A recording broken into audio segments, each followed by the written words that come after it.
Chapter 1021. After tearing down half of the hotel, Rinpoche had to bring Erhua back to the villa in Shishan in the middle of the night. He originally thought that the hotel would be closer to the competition, but it seemed like it was a good thing that the villa wouldn't be torn down. Although he rarely came here, he and the Empress had lived here for a long time, so he cherished this villa. If Erhua tore down this villa, she would probably be beaten up a few more times. Rinpoche didn't change his room, so he got someone to clean up another room for Erhua. Erhua was full of energy again in the time it took to get from the hotel to the villa. She started yelling and running around the house. She had always been more energetic than ordinary children. In terms of noise, she had the fighting power of 10 naughty children. In terms of demolishing a house, she was equivalent to strengthening a company. However, what gave Rinpoche the biggest headache was that she didn't have a good memory. It wasn't easy for her to remember for 3 days, and most of the time, she only had a memory of 3 minutes. Just like now. "Father, what's this? Father, this is so beautiful. Father, can I hold this? Father, is this delicious? Can I try it? Put that grenade down." Rinpoche was getting a headache from her noise and really wanted to pick her up and give her another beating. He and the Empress weren't noisy people, so he didn't expect their child to be so noisy.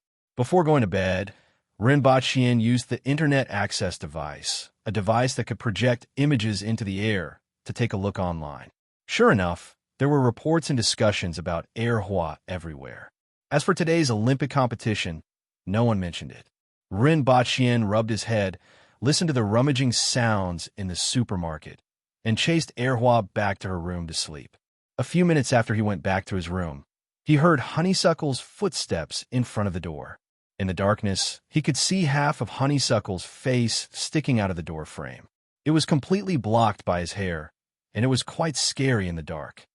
"Father, I can't sleep alone," Erhua pouted. "Didn't you sleep alone in Wuji City?"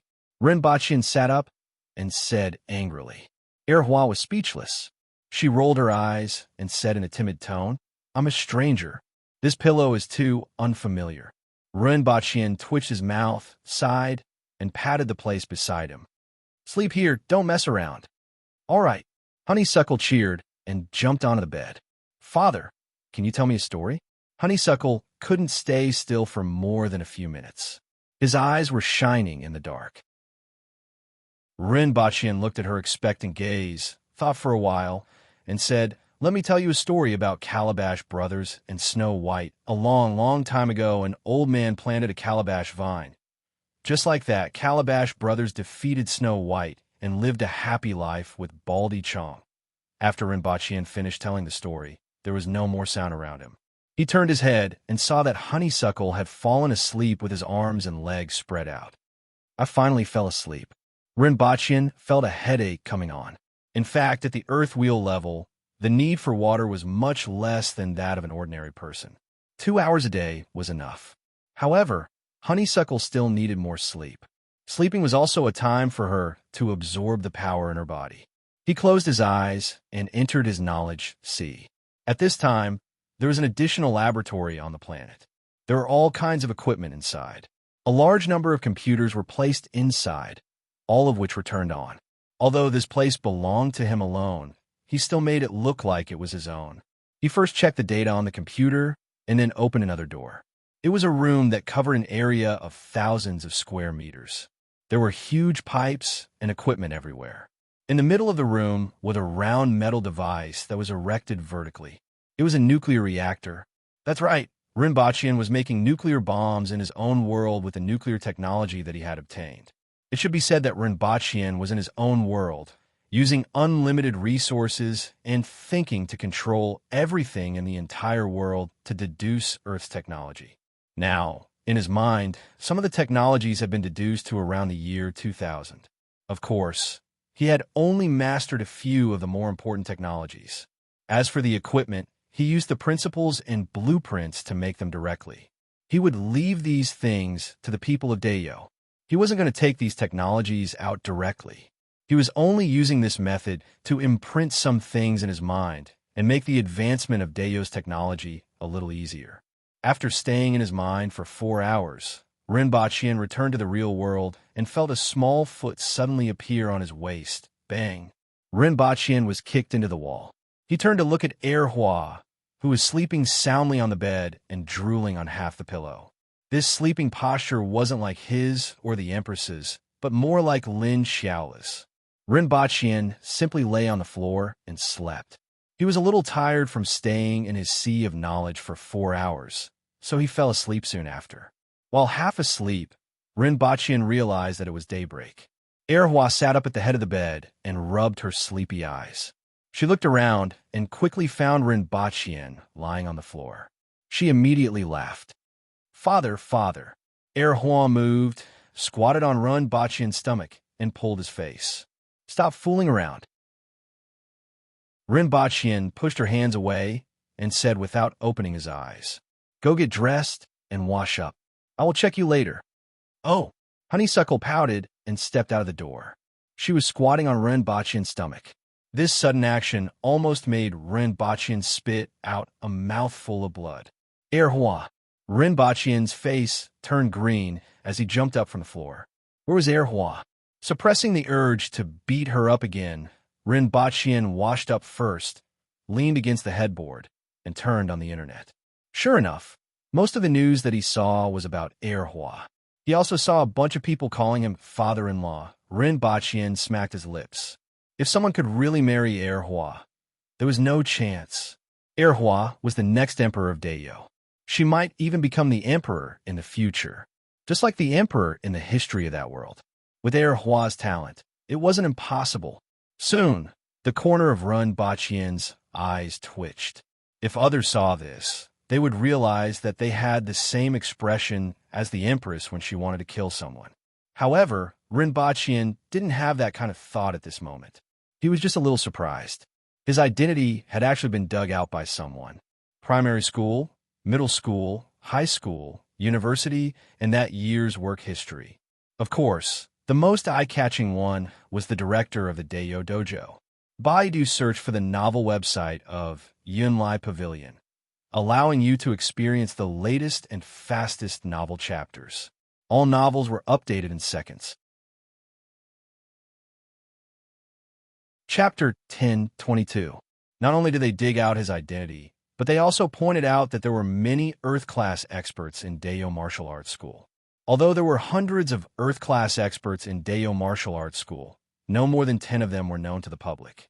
Even so, it still caused a heated discussion. One had to know that in China, an Earth-ranked martial artist was just a legend. According to the news, the person who leaked his identity claimed to be his classmate, and it wasn't just one person. The informant put all the information together to form this piece of news. Although the name wasn't mentioned, Rinpoche knew that the informant was probably his classmate.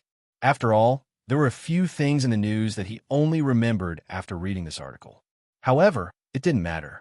Calculating his age, his classmate should be in his 50s by now. Rinpoche's face darkened as he continued to flip through the news. There were some statements in the news that were out of his expectations. When martial arts are in the hands of a few people, it becomes the gap between the nobles and the commoners. We are not born equal. There were many posts on the internet accusing some people of holding martial arts in their hands and forming the gap between the new generation of nobles and the commoners. Some people were born with powerful martial arts and reached the Earth class at a young age. As for ordinary people, they learned ordinary martial arts released by the country and had to join the army or a functional department to learn more advanced martial arts. In summary, they were chasing after the shadows of others for their whole life. Just like the ordinary people in ancient times, they didn't even have the opportunity to learn. It was the same for martial arts. The descendants of ordinary people didn't even have the opportunity to see those advanced martial arts.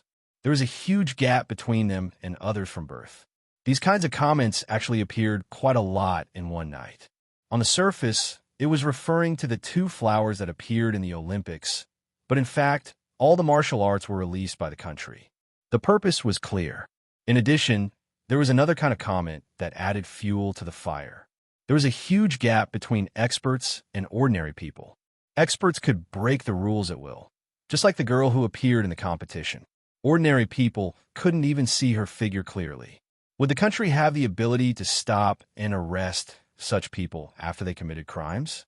Would the country use the law to restrain and punish such powerful martial artists? As long as one was strong enough, they could break the rules. Coupled with the previous statement that some people were born with high-level cultivation techniques, they were completely separated from ordinary people by an invisible wall. Ordinary people would not be able to break this wall even if they used their entire life's effort. Success caused many people to discuss, worry, and unease. This was only in the morning. The situation would probably worsen in the evening. Someone is causing trouble. Rinpoche immediately understood what was going on. Rinpoche raised his eyebrows and watched the news for an entire hour. He pondered in his heart. Last night, everyone, including Yang's son, appeared very relaxed. He wondered if they had anticipated such a situation beforehand. No, they definitely knew. This kind of thinking should not have appeared in a day or two. After all, cultivation methods have been spread on Earth for more than 20 years. There should have been people who had thought about this problem a long time ago. It was just that it had been suppressed previously. This time, it was Duo Hua's entrance into the arena that detonated the bomb. If the higher-ups didn't agree, there wouldn't be so many posts on the internet. He didn't know what the higher-ups were thinking. He thought about it for a while and started to scratch his head. As a prince of Dayo, his status wasn't lower than those higher-ups. However, in reality, the situation they faced was completely different. That world was even more backward. The people weren't intelligent and had very little access to information. There were very few schemes in Dayo. Those rough men couldn't do such technical work. The people of Dayo were straightforward. They spoke with their fists or their voices. What Rinpoche did was to guide their technological development and drive the direction of Dayo's development. He was used to the situation in Dayo. Even though he was in a high position, there was no improvement in this aspect. Therefore, he couldn't guess the intentions of the nation. However, Rinpoche knew one thing. This time, he had unknowingly become a fuse and might have become a gun in the hands of some people. As for the hands behind the gun, on the surface, they seemed to be the people who were causing trouble. They might have long been dissatisfied and wanted the world to be in chaos. It could also be other nations. In reality, the hands that were holding the gun were still the nation. At the thought of this, Rinpoche completely threw this matter aside. In this aspect, even 100 of him couldn't compare to that group of people. He would just sit back and watch the situation develop. Even how the situation developed wasn't important to him. The only troublesome thing was that he originally planned to send Hua to kindergarten. After such a storm, it wouldn't be good for her to show her face. Rinpoche turned on his communication device, and, a moment later, his assistant appeared in the air in front of him. I want Hua to go to kindergarten. With the current situation, it's not convenient for her to show her face. Is there any way? Rinpoche asked directly. Boss, you can open a kindergarten yourself. The assistant on the screen was slightly surprised and said with a smile. When Rinpoche heard this answer, he smacked his head. He had forgotten about this simplest method. What about the students? I don't want Hua to be the only one in the kindergarten. Boss, many of the students in the martial arts center have children. Just let them send their children to kindergarten. Rinpoche suddenly saw the light. The students in his martial arts center were still relatively reliable. After all, their follow-up martial arts were all in the martial arts center. Furthermore, the martial arts center had nurtured them for so many years and was extremely powerful. As a result, they were very united. Hua and their offspring would go to kindergarten together, and the teachers in the kindergarten would be arranged by Rinpoche. Naturally, there wouldn't be any problems. Go and make the arrangements as soon as possible. As for the location, there are still many empty floors in the building. Find a floor for the kindergarten. Rinpoche directly threw the matter to the assistant. Once this matter was resolved, other things didn't matter anymore. Father, where are we going to play today? Hua had changed her clothes and appeared in front of Rinpoche bouncing around. She looked very cheerful, and her eyes were full of anticipation. She had completely forgotten what she had just done. Come, let's play bamboo stir-fried meat first. Rinpochian smiled kindly. He hadn't forgotten that she had used his stomach as a bed just now. For the next few days, Rinpochian would still bring Hua to the competition. However, this time, he had to dress her up a little. He changed her into a blue sportswear. In addition, he had informed some departments to arrange a more secluded location, so the cameras wouldn't capture this place. Although the internet was still abuzz, it didn't affect him at all when he brought Hua to watch the competition. Men's 100 meters for 7 seconds. Women's 100 meters for 6 seconds. Men's shot put 66. 4 meters. Women's shot put 64. 2 meters. Men's weightlifting 368 kilograms in the snatch, 437 kilograms in the clean and jerk.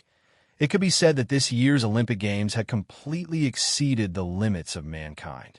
Through this year's Olympic Games, everyone could see what the human body could achieve. However, this was only the Xian level. Above the Xian level, there was the Earth level and the Heaven level. People had already guessed the strength of the Earth level based on the video of Hua and Rinpochian breaking into the competition. Instantaneous burst of power within 5 seconds of 100 meters. Of course, a strong individual wasn't omnipotent. The national football team was eliminated in the first round. The whole nation was shocked. Baidu, search 081 Chinese network yen. No advertising message. Chapter 1023. Chao Wenji left the martial arts field with sweat all over his body. He returned to his room to take a shower and change his clothes. Then, he turned on the internet. News and pictures appeared one after another. He ignored them and just pulled up a short video from his personal folder. A girl in an ancient costume with a delicate appearance and a little baby fat on her face descended from the sky. She snatched the racket from an athlete's hand and pushed her away with her other hand. Then, with an excited look on her face, she hit the ping-pong ball that bounced off the table. After hitting 3 balls in a row, another strong, bald man descended. He carried her and disappeared from the stands in a flash. The whole process took no more than 4 seconds. He had watched this short video hundreds of times. Chao Wenji's eyes were full of unwillingness. He had worked so hard, but she was still stronger than him. The difference was like heaven and earth. She was clearly younger than him. I will definitely be stronger than her. Chao Wenji clenched his fist and said to himself. After watching the video a few more times, Chao Wenji finally closed it. His eyes were filled with indifference and disdain as he swept a few glances at the clamorous discussion about cultivation methods are only in the hands of a few people. A group of incompetent losers who expect others to grant them fairness. Because of this, you will always be at the bottom of society, always looking up to the glory of others. Although he didn't pay much attention, he knew what the ultimate goal of these people was. They wanted the country to take out all the cultivation methods. Ridiculous, childish thinking, the wailing of a defeated dog. There was never equality in this world. In school, some people were short, some people were tall, some people were ugly, some people were beautiful, some people were rich, some people were ordinary. They were destined to be unequal from birth. In school, some people were good at studying, some people were bad at studying. Some people were good at language, some people were good at math. This was also unequal. It wasn't the gap brought about by studying. It was the innate gap between individuals. Therefore, the extravagant hope of equality was a laughable thing. Moreover, even if the country really took out the cultivation methods, did they think they would be the ones who benefited? Did they think they could achieve the same results just because they had the same cultivation methods? Ridiculous. The ones who benefited were those countries that had tried everything but couldn't get it. Now, they were eyeing it covetously. Did those wailing people really not understand something that even he could understand? They just didn't want to believe that they were mediocre. They were just desperate for their own situation, but they couldn't afford to pay any price, so they used this childish method to give themselves a little more hope in life, or rather, an excuse. Chao Wenji finished a breakfast full of meat. According to the previous healthcare system, This kind of breakfast was definitely not good for the body. I'm going to school. Chao Wenji put the plate aside and wiped his mouth with a handkerchief. Wenji, the dignified, middle-aged man on the other side of the table, called out to him. This was his father, Chao Yuzhou, who was also a famous entrepreneur in the country. Someone must have invited you, right? Have you made up your mind? Chao Yuzhou asked indifferently. Before the Olympics, there was a very important event. The National Youth Virtual Fighting Competition. It was carried out through one of New Century's most famous virtual games, Theon. This was a game that could constantly measure the user's personal strength and condition. The virtual fighting competition had been held for more than 15 years and was now one of the most famous competitions in the world. He, on the other hand, was ranked third in the Chinese under-15 tournament. In other words, he was ranked third among all the 15-year-old boys and girls in the country. It was a result that was worthy of pride. However, Chao Wenji's face turned gloomy when he thought of that match. The top three were all within his expectations. However, he had lost to someone he shouldn't have lost to. That weak and incompetent last-place student since he was young. Chao Wenji felt a burst of anger whenever he thought of that timid face. That guy was so strong, and he lost to him. He couldn't accept it. Despite his gloominess, Chao Wenji didn't forget to answer his father's question. The best is not here yet. After saying that, he turned around and left. The people from the Armed Forces Command aren't here yet. Chao Yuzhou understood. With Wenji's strength, the Armed Forces Command was the most suitable for him. Although the military was not bad, there was still a gap between them and the Armed Forces Command in terms of high-end strength and techniques. When he arrived at school, Chao Wenji ignored the many students who were staring at him. He was already used to this kind of gaze. He came from a wealthy family, had great talent, and was good-looking. It could be said that he was one of the most admired people in this private school. It should be noted that although the students in this private school came from good families, there were still different levels of wealth. Coupled with the last two factors, the gap was even wider. It was just that he was always cold and unapproachable. In contrast, there was another person who was much more approachable. Hey, the third most powerful student in the world is here. A young man greeted him with a smile. Chao Wenji stopped his tracks and looked over coldly. Rinxia, are you mocking me? Therefore, apart from those who had absolute confidence like him, many people would choose to accept an invitation first. For example, the military or other functional departments. Your classmate has agreed to our invitation. It is said that you two have known each other since you were young. I think it will be easy for you to blend in when you arrive in Wuji City, the other person said with a smile. Chao Wenji, who had been feeling a little relaxed, suddenly narrowed his eyes. His expression also turned ugly. Xiangyang, yes, you know each other since kindergarten, right? The person who spoke still didn't understand why his expression was a little off. Then I refuse, Chao Wenji said coldly and turned to leave. When he turned around, his eyes were full of anger. They actually invited that damn guy first before inviting him? Which guy was more important in their eyes? Baidu search 881 Chinese network yen. No advertising words. Chapter 1024. Chao Wenji clenched his fists tightly with one hand and closed the door with the other, shutting out the series of why. You've been waiting for us all this time, and you'd better think about it again. I will enter the military. Even in the military, there are enough cultivation techniques. I will definitely surpass that damn guy. Of course, there are others. Chao Wenji said in a low voice with anger in his heart. There seemed to be flames burning in his eyes. Chao Wenji returned to the classroom in silence. No one knew that he had rejected the Armed Forces Command, which no one could refuse. No one knew what kind of future he was thinking about. But at night, after school, he was stopped again. There's something I need to discuss with you. Rinxia appeared in front of him and extended an invitation. There was no longer a fixed smile on his face. There was a trace of sincerity in his eyes. Because of this, Chao Wenji did not get angry and followed him to the rooftop without saying a word.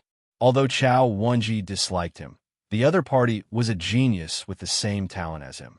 After the other party removed that smile and pretentiousness, Chao Wenji also wanted to hear what he had to say. "Tell me, what's the matter?" Chao Wenji asked when they reached the rooftop. "I'm here to invite you on behalf of someone else," Ren Xia said seriously.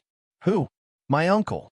Chao Wenji's eyes were filled with doubt when he suddenly recalled a rumor he had heard recently. He knew that it was not a rumor. Dayo Martial Arts School? Chao Wenji thought of the young girl and the bald man in the video. "Not bad." Ren Xia smiled.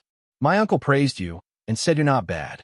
Then he said enviously, "Even my uncle has never praised me like this." After saying that, he spread his hands and said, "Well, actually, I rarely see my uncle." "Who is that girl?" What Ren Xiao wanted to ask was not this, but how old the girl was and how strong she was. "My cousin? You don't have to think about it anymore. That's a true genius. She was born with Earth-rank strength." Speaking of her cousin, Ren Xia was really envious. Other people's lifelong pursuits, she had them all the moment she was born. Wealth, power, status, strength, beauty, she had no shortcomings. If there was any shortcoming, it was probably that his brain wasn't that good. Ahem, it's not good to think that way. However, although his cousin was very smart at times, most of the time she was extremely childish, so childish that it was scary. Perhaps this was the price. When Ren Xia thought of this, she felt much better. Everyone knows that the Armed Forces Command is the department with the most martial arts manuals and the most complete training of talents. Ren Xia's tone changed. In fact, the Dayo Martial Arts School is the department. Most people knew that the Dayo Martial Arts Center was very powerful, but they didn't know how powerful it was. If you accept the invitation, you will have the opportunity to see those who are truly powerful. Chao Wenji opened his mouth and said, 5 years before the nation announced the martial arts manuals, the Dayo Martial Arts Club had already appeared. Furthermore, there were Xian-level experts in it. Of course, this was only speculation based on the video at that time. In fact, Dayo Martial Arts School already had an Earth-class expert at that time. After so many years, with the improvement of the strength of the people, the popularity of Dayo Martial Arts Centers was no longer the same as it was in the past. However, this was only in the eyes of ordinary people. In fact, the best bodyguards in the world still came from Dayo's dojo. It was said that the disciples of the dojo could go back to study after being bodyguards for 5 years. Some people wanted to hire those disciples from the dojo at a high price, but they were all rejected. Ren Xia smiled. Just like what Chao Wenji said, ordinary people didn't know about this, but it wasn't a secret among the rich and powerful. "So, what's your answer? What kind of treatment will I receive if I go?" Chao Wenji asked after remaining silent for a while. The disciples of Dayo Martial Arts Club were divided into many levels. The lowest level was naturally the outer disciples, who could learn by paying tuition fees. As for the next level, they would be inner court disciples. These disciples were promoted from the outer disciples. Any higher level was the core disciple. In the past, Dayo Martial Arts Club would find talented seedlings from outside and directly recruit them as inner disciples or even core disciples. However, in recent years, there were fewer and fewer people who were directly recruited as inner disciples, not to mention core disciples. Above them, there seemed to be another level. It was said that in Dayo Martial Arts Club, core disciples were the real disciples. Chao Wenji wanted to know what level of disciple he would be after he went in. Inner disciple. Ren Xia understood what he was thinking. Although uncle praised you, you can only be an inner disciple at the moment. However, with your strength, it is only a matter of time before you become a core disciple. As for higher levels, it will depend on your merits. Merits? Chao Wenji repeated softly. Seeing that Ren Xia had no intention of explaining, he didn't ask further. Although you will be an inner disciple, I can say that you won't regret it. Ren Xia said. Chao Wenji was silent for a while. Being an inner disciple didn't satisfy him, but it wasn't unacceptable. I want to meet the master of Dayo Martial Arts Club and ask him a few questions. If possible, I will accept it, Chao Wenji said after thinking for a while. Dayo Martial Arts Club was more suitable for him than the military. The reason why he didn't consider it before was that the military had invited him, and he would be valued more if he went. Secondly, Dao Martial Arts Club had many branches. If he went, he would only become an outer disciple of one of the branches. He wasn't sure when he would become an inner disciple or a higher-level disciple. If he was delayed for a few years, he would fall behind others, which he couldn't accept. Now that Ren Xia had issued an invitation on behalf of Dao Martial Arts Club, this was an opportunity. I will help you ask, but I don't know if my uncle will agree. Ren Xia smiled bitterly. I can't make the decision on this matter. Ren Xia smiled bitterly. In fact, he didn't only praise Chao Wenji, but also the group of young experts who were in the top 10. Furthermore, the invitation from Dao Martial Arts School wasn't from Ren Baqian. It was Ding Jie's idea. Of course, Ren Xia couldn't tell him about this. That night, after he received the call, he agreed without hesitation. In fact, Dao Martial Arts Club had been restricted in its recruitment. Otherwise, Ding Jie would have caught all of those young geniuses in one fell swoop. However, this was China, after all, and the club couldn't go too far. You snatched away those budding talents and let the country accept those who were left behind? Once or twice was fine, but if this went on, how could the country endure it? Furthermore, he was very interested in the young people on Earth. He had to admit that although Earth didn't have the unique environment of that world, there were many geniuses on Earth. Earth had a population of more than 6 billion people. China alone had a population of 1.2 billion, which was 3 times that of the total human population in that world. A huge population base, advanced technology, a good life, and a large amount of knowledge that everyone could master allowed Earth to produce a large number of geniuses.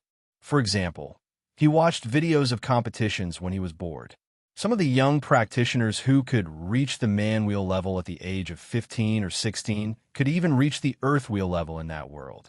Although he couldn't bring them to that world, they would still become his strength in this world.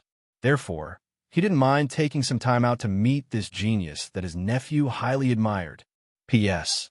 This is from a friend. Fate chat group. Fate, who doesn't have a living characteristic in this world, has formed a chat group. Everyone in the group is Fate, has nice words, and knows how to contribute selflessly. I love it here. The quality of the top authors is guaranteed. First, set a small goal. For example, remember in 1 second, Booksellers Mobile. Chapter 1025. Chao Wenji looked up at the towering building and felt a little nervous, which was rare. Given his family background, he had seen many big shots. However, this person was completely different from those big shots he had seen before. He was surrounded by the brightly lit Wuji City. The current Wuji City was no longer as deserted as it used to be. The 5 million permanent residents were the reason why the threshold for entering Wuji City had been raised. Every 3 minutes, there would be an aircraft flying across the sky. Thanks to the great power of the Armed Forces Command, this city, which was filled with geniuses and experts from all over the country, was not chaotic. Although there were many disputes, they were all under certain rules. In terms of public security, it was much better than in most cities nowadays. Of course, these were not issues that he cared about. This was the most prosperous area in Wuji City, surrounded by all kinds of high-end hotels, shopping malls, hospitals, and restaurants. In the middle of all these was the headquarters of the Dao Martial Arts Centers. The building was called Deep Pool in Wuji City, or rather, Dragon Pool, and Tiger Denver. Everyone in Wuji City knew how terrifying the Dao Martial Arts Centers were. After all, there were many Earth-class experts exuding a terrifying aura coming in and out of the building every day. For example, there were 3 burly men wearing baggy pants and singlets walking out of the building now. Their exposed limbs were covered with horrible scars, and they exuded a terrifying aura like that of a ferocious beast from head to toe. He had seen Earth-class experts before, but the pressure he felt from them was far less than that of the 3 men in front of him. They were like ferocious beasts that chose to devour people. Just one look at them would send chills down one's spine. Ren Xia, who was beside him, took a step forward and cupped his hands respectfully. Teacher Shigu, Teacher Shan Koei, Teacher Tai Shu. Hey, it's the little guy from the boss's family. The three men glanced at him and laughed. Let's go drink. Without waiting for him to say anything, they picked him up and walked out. Rin Xia was scared out of his wits. How would he dare to drink with them? If he drank with others, he would be drinking with them. They were a group of ruthless people who could beat the drums and pass flowers with grenades. He said, I still have something to discuss with Uncle. Uncle is waiting for me upstairs. Oh, the lady boss wants to see you. The burly man who was grabbing him sounded regretful. Recently, your father hasn't come to drink with us. Rin Xia cursed in her heart. Wasn't it because I drank with you last time and ended up in the hospital? Where did that ding Jie kid go? Last time he went to the hospital with his father and stayed for 2 more days. After he was discharged, he ran away in a hurry. I think he went to look for Annie Ning. I heard that Uncle Ding Jie has been chasing after Annie Ning for more than 10 years. Rin Xia pondered. When the other party placed him on the ground, he quickly took a few steps back. I'm going to pay my respects to Big Uncle now. Next time, I'll bring gifts to meet the teachers. Go, go. The 3 big men smiled and waved their hands. They put their arms around each other's shoulders and got into a car that had been waiting for a long time by the roadside. Only then did Rin Xia heave a sigh of relief. He wiped the sweat off his forehead and looked like he had just survived a disaster. Are you afraid of them? Rin Xia said calmly. In his heart, he felt that this was normal. Even if such a terrifying person stood in front of them, they would feel pressured. I'm not afraid. I'm afraid of drinking with them. Rin Xia corrected. You'll know when there's a chance in the future. After thinking about it, he still warned this classmate. Although Big Uncle has already strictly ordered them not to drink with students, there's always a chance. I mean, if they ask you to drink with them, don't go. Chao Wenji turned his head to look at Rin Xia's especially serious face. Although he did not understand, he accepted his good intentions. I understand. Remember? All right, let's go up. Who are they? Nominally, they're the instructors of the dojo, but they really don't have any talent in teaching. Of course, their strength is unquestionable. It can be said that they're terrifying. Even if they're all earth-rank martial artists, they can fight 1 against 2 or even 3. Then the lady boss is. Chao Wenji felt a little strange. For what they said, it seemed that they were referring to Rin Xia's uncle. Just as you guessed, it's my uncle. Rin Xia smiled. Although he himself did not understand the situation of his uncle's family, it was really a very funny thing for such a fierce uncle to be called the lady boss. In his heart, his uncle was very mysterious. He was very indifferent to everything and always gave him a feeling that he was a bystander, looking at everything in the world with cold eyes. However, his uncle seemed to be a henpecked man. Cough, cough. This matter could not be said. They took the elevator to the 6th floor, which was the Dayo Dojo. Dozens of students were doing various exercises at the side of the field. Of course, this was not all. In fact, the dojo occupied a total of 3 floors. There were many training fields of various sizes. This was just a place similar to the front desk. Even so, the muscles on Chao Wenji's face twitched slightly when he saw everything in the field. Among the dozens of people, most of them were people whose strength he could not see through. Among them, there were 2 people who had an undisguised, terrifying aura. Earth rank. It should be said that there were 4 Earth rank martial artists.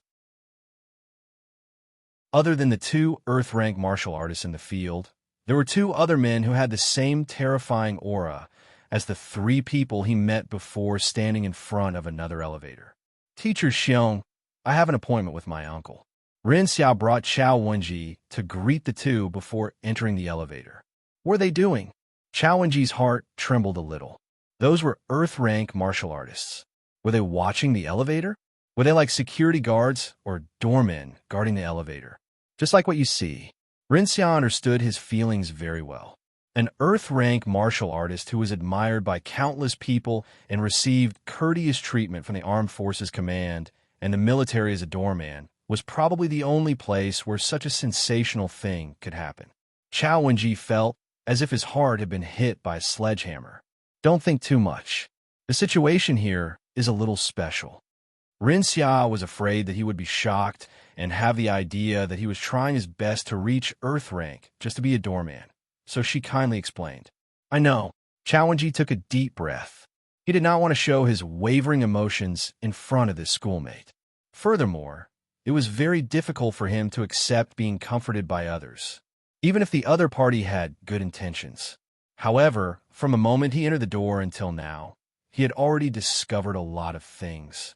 It was completely different from what he had imagined in the past, and the strength of the other party had far exceeded his expectations. He began to subconsciously guess what kind of person he was about to meet. There were too few records about him in the outside world. It was as if a hand had erased everything about him. More than half of his experiences were blank. What could be found now were things that happened before he was 25 years old, as well as a few arrest warrants. One was a domestic arrest warrant for the destruction of a family involved in the underworld in S City 30 years ago.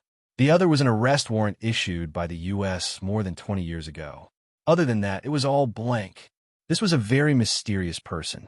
From the 2 arrest warrants and the brief glimpse in the video, he should be a very vicious person. The elevator went straight to the top floor. After the elevator door opened, there was a huge living room. 2 people were sitting on the sofa talking. From their angle, they could see a man in a bathrobe, bald and without eyebrows. He looked to be around 30 years old, but according to the information, he should be 56 years old. His figure was very strong, similar to the few people they had seen earlier. However, he gave off a different feeling. He didn't feel like he was facing a ferocious beast. Instead, he had the imposing manner of a superior. In addition to these 2 people, there was a young girl walking on the back of the sofa with her arms spread out as if she was walking on a tightrope. When he saw her, Chao Wenji's pupils shrank. It was the young girl in the video. Before he came, he heard from Rin Xia that she was 9 years old. However, it didn't matter how old she was since she was born with the strength of an Earth-level expert. Uncle, Yu Qing, Rin Xia greeted first, took a few steps forward, and smiled. Aunt Ning is actually here. Rin Xia also saw the side profile of the person who turned around. She was one of the most famous actresses in the country, Ning Kai-chun. She had excellent looks, outstanding acting skills, a deep background, and no scandals. Why was she here? According to Rin Xia, she seemed to be very familiar with him. He looked at the 2 of them and smiled. You are here. Have a seat. First, set a small goal. For example, remember in 1 second, Booksellers Mobile.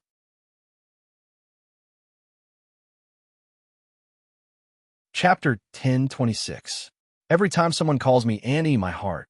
Ning Kai-chin covered her mouth and chuckled. It felt weird to call herself Annie, but she usually only addressed herself this way in front of Rinpoche. Annie Ning is still young, but seniority can't be influenced by age. Otherwise, it will be a mismatch, Rin Xia said honestly. Others only knew that Ning Kai-chun was a famous movie star. If she hadn't slacked off, she would have achieved more than what she had today. However, not many people knew that she also had a superb swordsmanship that made people gasp in amazement. Your words always attract people's attention. Ning Kai-chun chuckled and said to Rinpoche, I'll take my leave first. Go ahead, Rinpoche said faintly. Ning Kai-chun had done better than he had expected on Earth over the years. More than 400 scholars have been sent back to Dayo, and it was difficult to expand for the time being. After all, with so many scholars over the years, there were already people eyeing them. Apart from that, her secondary job was unexpected. She actually became the top female star in the country. Moreover, she liked the feeling of being the center of attention and never got tired of it over the years. On the contrary, money wasn't in her consideration. Little princess, I'll bring you a gift next time, Ning Kai-chun said to Erhua, who had jumped from the back of the sofa to the cabinet. Okay. Erhua nodded in agreement with a gleam in her eyes. She loved gifts the most. Let's go, little fellow. Ning Kai-chun patted Rin Xia's shoulder and swayed away. Erhua, stop fooling around. Rin Baqian clapped his hands. Erhua had never stopped being restless and couldn't stay still. A 3-year-old child with an overabundance of energy made it impossible for anyone to criticize him. When Rinpoche was at this age, he also broke the windows of his neighbor's house, threw dead rats in front of his neighbor's house, and even stole the old hen that laid eggs when he went to watch TV in winter. Therefore, according to Rinpoche's parents, this was inherited. Oh, Erhua responded and appeared on Rinxia's neck in a flash. She put her legs on his shoulders, held his head with her two small hands, and asked excitedly, "Is there a gift?" "Yes, how could I forget my cousin's gift?" Rinxia quickly replied. Erhua. Rinpoche frowned. Although she was only 3 years old, she didn't have any etiquette at all. When she returned, she would be given lessons on royal etiquette. "It's okay. Cousin is still young. It's the time for her to play." Rinxia smiled. Although he was only 9 years old, 9 years old wasn't that young. Normal children wouldn't be like this when they were 9 years old. As a successor, he should be much stronger than his peers at this age. But his cousin's sister was the complete opposite. She was much worse than ordinary children. I heard that she hasn't even gone to school yet. Big Uncle's education of her is really worrying. Was there really nothing wrong with his cousin's brain? Chao Wenji was also thinking in his mind. This girl had just appeared on Rinxia's shoulder, and he had not even noticed how she had appeared. What a powerful strength. But this girl was a little strange, so childish. Also, the name Two Flowers, it's so old-fashioned. It's hard to believe that someone would give their daughter such a name in this day and age. How much hatred does he have? Rinpoche sized up the young man sitting in front of him. He was 15 years old and was already at the manual level. He was quite talented and had good combat instincts. He was born into a good family, and according to the information, he worked hard. Apart from having an awkward personality, this was only a small problem. Rinpoche had seen many experts with more awkward personalities than him. At the very least, there weren't many people in the Aboriginals' imperial court who were considered normal by Earthlings. Lin Xiaola and Lin Yu. Which one of them was normal? Lin Dong was even the leader of a cult. As for Ning Kai-chun, she was also a big shot in the masochistic world. To him, this kind of chinibyu wasn't even considered child's play. I watched your competition, and it was very good. At your age, very few people can be better than you, he praised. Although Tong Lan reached Kismet Heaven at the age of 8, Shurgan reached Kismet Heaven at the age of 10, and Hong Xian could break through to Cardinal Heaven at any time when she was in her 20s, the young man in front of him was still very immature compared to the geniuses of that world. However, as a leader, he didn't mind giving some encouragement to the young man at the appropriate time. Although I'm not the best yet, I will become the best. Chao Wenji blurted out the words in his heart. His mind flashed with the last place and the other person in this competition. I like young people with drive. Rinpoche laughed. I heard from Rinxia that you have questions for me, he asked. Yes, there are some things that I can't find the answer to. Besides you, I don't think many people can answer them for me, Chao Wenji said. Well, I can answer 3 of your questions. He thought about it. Since Rinxia was asking him questions, it should be related to training. He could give her a chance. Thank you, Senior. 3 questions were a little too few, but he had a lot of questions to ask. However, he also knew that this opportunity was hard to come by. In this world, are there really God-tier martial artists? Chao Wenji thought about it, and still asked a question that he wanted to know the answer to. Rinxia was looking forward to his question, but she didn't expect it to be this. She sighed and thought, you should ask me this question. What a waste of an opportunity. Yes, he nodded. Although there weren't any on Earth, the Empress would often come to Earth. Chao Wenji clenched his fists when he heard his question. This answer made him understand one thing. There were indeed many things in this world that he couldn't come into contact with. For example, everyone knew that there was such a level, but he had never heard of a godly expert who actually existed. What about the rest? How many things were there that he didn't know? How many secrets were there in this world? Second question. I heard that there are original and improved versions of this technique. What's the difference? Rinxia didn't know whether to laugh or cry. You're asking me this question? Another opportunity wasted. The improved version is more suitable for most people. It requires less resources and can progress faster, he replied in a relaxed manner. Then, he changed his tone and said, however, there are pros and cons to everything. Just like building a tall building with a good foundation, although the improved version has various advantages, it has a huge disadvantage. That is, the foundation is insufficient, and it's more difficult to advance. If the original cultivation difficulty is 5 to 7, then the improved cultivation difficulty is 7 to 9. Chao Wenji's heart skipped a beat. It turned out that this was the difference. Fortunately, he asked this question. Otherwise, he would never have known. In fact, he already knew about this. After all, this technique had been spread on Earth for more than 20 years, and some of its flaws had long been discovered. The original version had a higher requirement for talent, while the improved version was more suitable for the general public.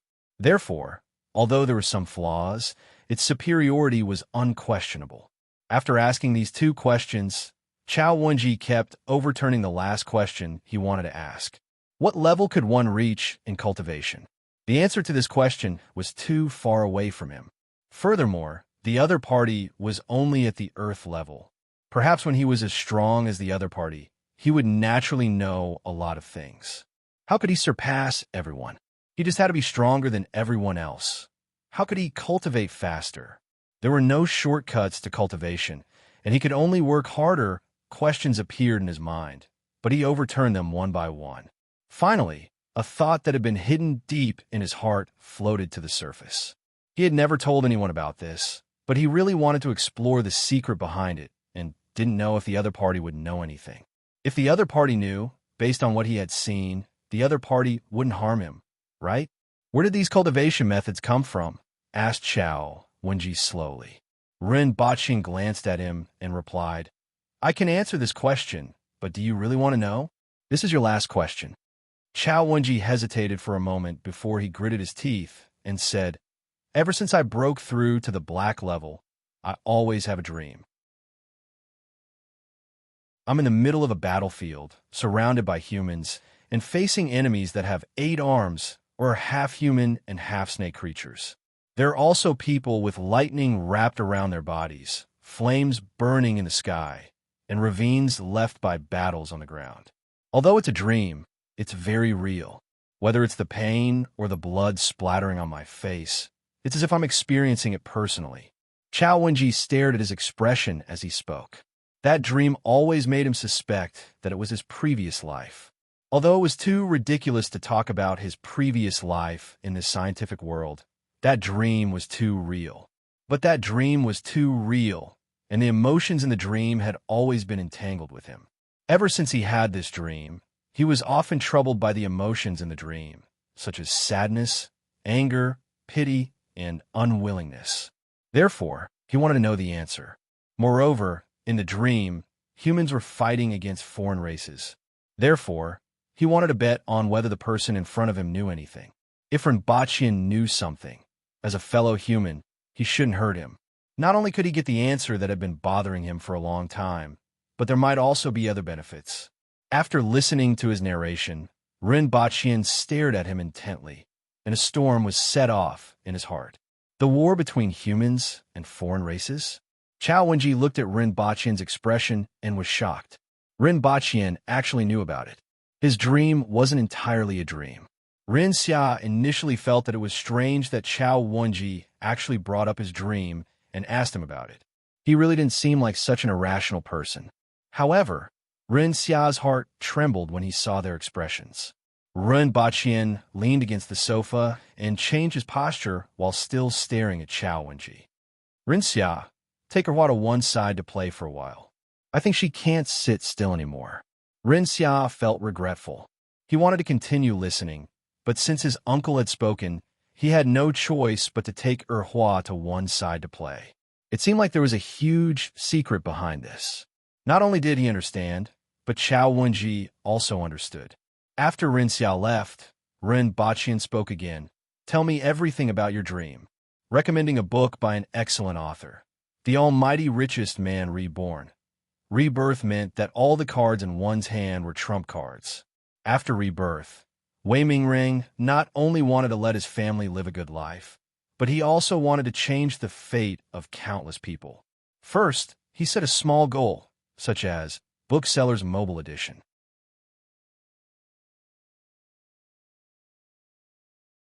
Chapter 10:27. Uncle, we'll take our leave first, Ren Xia said to Ren Baqian, thinking that she had finally escaped from her cousin's clutches. She couldn't beat her in a fight, and she still had the temperament of a child, which was really a headache. She looked at Chao Wenji, who was still frowning as if there was still something bothering him. Although Ren Xia was curious, she knew that this wasn't the time to inquire.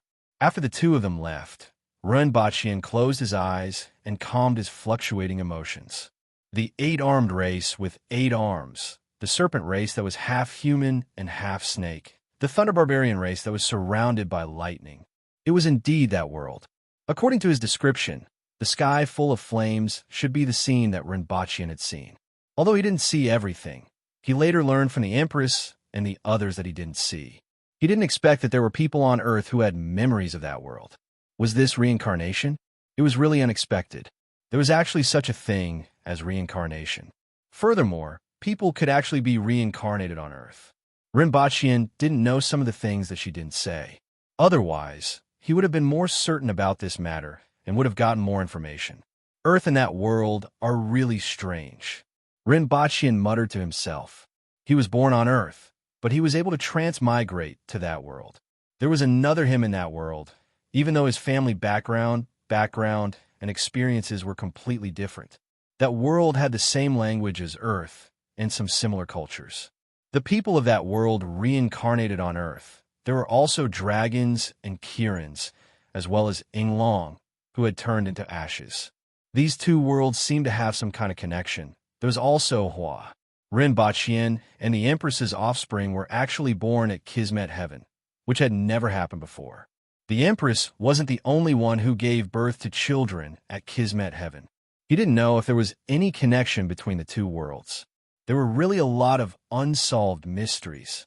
The connection between the two worlds had reached a point where he couldn't ignore it. It seemed like he had to pay more attention to whether there were people like Chao Wenji on Earth. He also had to go back and check on Chao Wenji's martial arts to find out the origin and inheritance of that martial arts. Perhaps he could find out something. The next day, another major event happened in China. Some rioters who intended to cause conflict during the Olympics were arrested. It was said that some people had an inexplicable hatred for the country and were controlled by some countries after gaining power. However, Ren Baqian's heart didn't even ripple when he heard this. He already knew what the country was going to do. This group of rioters was only a small part of it, but his mind was not on this at the moment. He brought Little Flower back to Dayo. Mother Empress. When Hua saw the Empress, he ran into her arms. It had been 7 days since she last saw the Queen Mother, and she missed it dearly. Acting like a mother, the Empress picked Ren Baqian up and put her aside. The screen is blocked. Looking at the TV series in the air, he asked faintly, "How was it? Did you get into trouble?" Honeysuckle looked aggrieved. "Queen Mother, did you say that I would only get beaten if I did something wrong?" The Empress finally turned her head to look at her. Then, she looked at Ren Baqian and asked, "What happened? I obviously didn't do anything wrong, but my father beat me up." Hua grabbed the Empress's arm and complained, "That's the Olympics." Ren Baqian spread his hands. She ran into the Olympic stadium and knocked away the athletes, interrupting the competition. "It's just a boring sports competition." The Empress didn't think much of it. "It's indeed boring for you, but it's an important competition for the people of Earth. Also, Hua is too reckless." Ren Baqian didn't need her to understand and just reiterated. "She needs to start royal etiquette lessons. She's only 3 years old." The Empress was the main culprit for indulging Hua. She always felt that she was too young, even though she was the one who beat her up the most. She can already learn some things at the age of 3. You and I both know that her intelligence level is far beyond that of a 3-year-old. It's just that she's been exposed to too little and has learned too little. Furthermore, she's the future Empress of Dayo and even the human race when they return to that world. There are many things that she needs to bear. Ren Baqian and the Empress began to discuss Hua's education beyond physical movements. This premise was very important. Harmony, love, democracy, freedom, and avoidance of domestic violence. In the end, neither of them convinced the other. Hua, who was at a loss as she watched the two arguing, knew that her good days had come to an end. Royal etiquette and culture lessons had to be carried out. Also, the practice of controlling her strength had to be strengthened. As for the matter regarding Chao Wenji, he didn't mention it as it was useless to talk about it at the moment. He would talk about it when there were more discoveries in the future. The next day, Ren Baqian arranged for someone to look up information on Chao Wenji's martial arts. Mountain-splitting force and strange black scroll were martial arts that he obtained after destroying a few sects in Tianjin Basin. The names weren't outstanding, but the martial arts of that period had this style of naming. Even if it had a simple name like Liuhe Quan, Ren Baqian wouldn't find it strange that one punch could cause the earth to crack. Rumor had it that one of the 5 human emperors had a movement technique called left and right horizontal jumping technique. It was considered one of the strongest movement techniques in the world. After making arrangements, Ren Baqian continued to devote himself to the 4 modernizations of Dayo. After all, this puzzle couldn't be solved in a day. The construction couldn't be stopped for even a day. Princess, please sit still. You have to maintain the bearing of a princess. Swaying your body from side to side is really detrimental to your bearing. At night, Erhua sat in a hall surrounded by 4 female officials who were in their 30s or 40s. They were all glaring at her like tigers watching their prey. Erhua looked at the crowd. At first, she thought it was a fun game, but after a few minutes, she felt as if there were ants crawling on her body and subconsciously twisted her body. Princess, if you continue to do this, we can only give you a warning punishment, one of them said. Not too far away from them was Exanja, who was sitting ramrod straight. She was reciting the contents of the palace's etiquette while mumbling something. Zhu Hua, who was also sitting at the side, couldn't help but say, "She's still so young. Are you all humane? You too. Don't speak, sit upright, and have a calm demeanor." The female official hit her with a wooden board in her hand. The wooden board was 2 feet long and half an inch wide. On one side, there was the word warning, and on the other side, there was the word warning. The wooden board wasn't big, but it was made of a type of heartwood. It weighed 5 kilograms, had an uneven surface, and was wrapped in a layer of strange metal. It was rather painful when hit on the body. Even an Earth-level expert would get a patch of red when hit on the body with the word warning. And when hit on the body with the word warning, it was several times more painful than the other side. "I'll hit you," Zhu Hua threatened. "This is an etiquette lesson arranged by Her Highness. If you dare to make noise again, I'll hit the soles of your feet next time."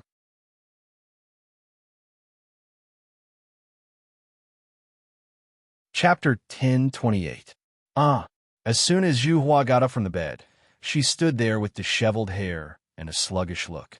She was venting her anger like a young girl who had been bullied. "Why do I have to learn etiquette when the princess is learning etiquette? I might as well learn mathematics." Zhu Hua grumbled indignantly. If the freshmen who had just come into contact with calculus heard this, they would definitely welcome it. "Come, let's throw ourselves into the world of mathematics and reach the pinnacle of life together." "I'm not doing it. I might as well fight in the arena." Zhu Hua rolled her eyes and felt that fighting in the arena was more suitable for her. This time, she was not going to do it no matter what Yagowei said. That night, the sugarcane harvest has been pretty good these days. As a bonus, you can get 2 sugar canes a day, Ren Baqian said before she could speak. Zhu Hua's eyes lit up. Although the sugar cane had a layer of skin, it contained the purest sweetness that no other fruit could compare to. There was also a lot of water, and the most important thing was that it could fill one's stomach. Just thinking about it made her salivate. "Thank you, Your Highness. However, Head Attendant Xiong has told me many times that you don't listen to her instructions and don't follow etiquette. You have been in the academy for so many years, but your studies have always been at the bottom. Now that you have come to the palace to learn some etiquette, you can't control your temper. You don't want to stay in the academy for so many years and learn nothing besides learning how to read, right?" Ren Baqian said. In Dayo, Xiong, Shi, Tai, and Tong were all common surnames. Among them, Ren Baqian was most curious about the surname Tong. After all, pandas and polar bears weren't strong and were only slightly stronger than biting rabbits like Baby S.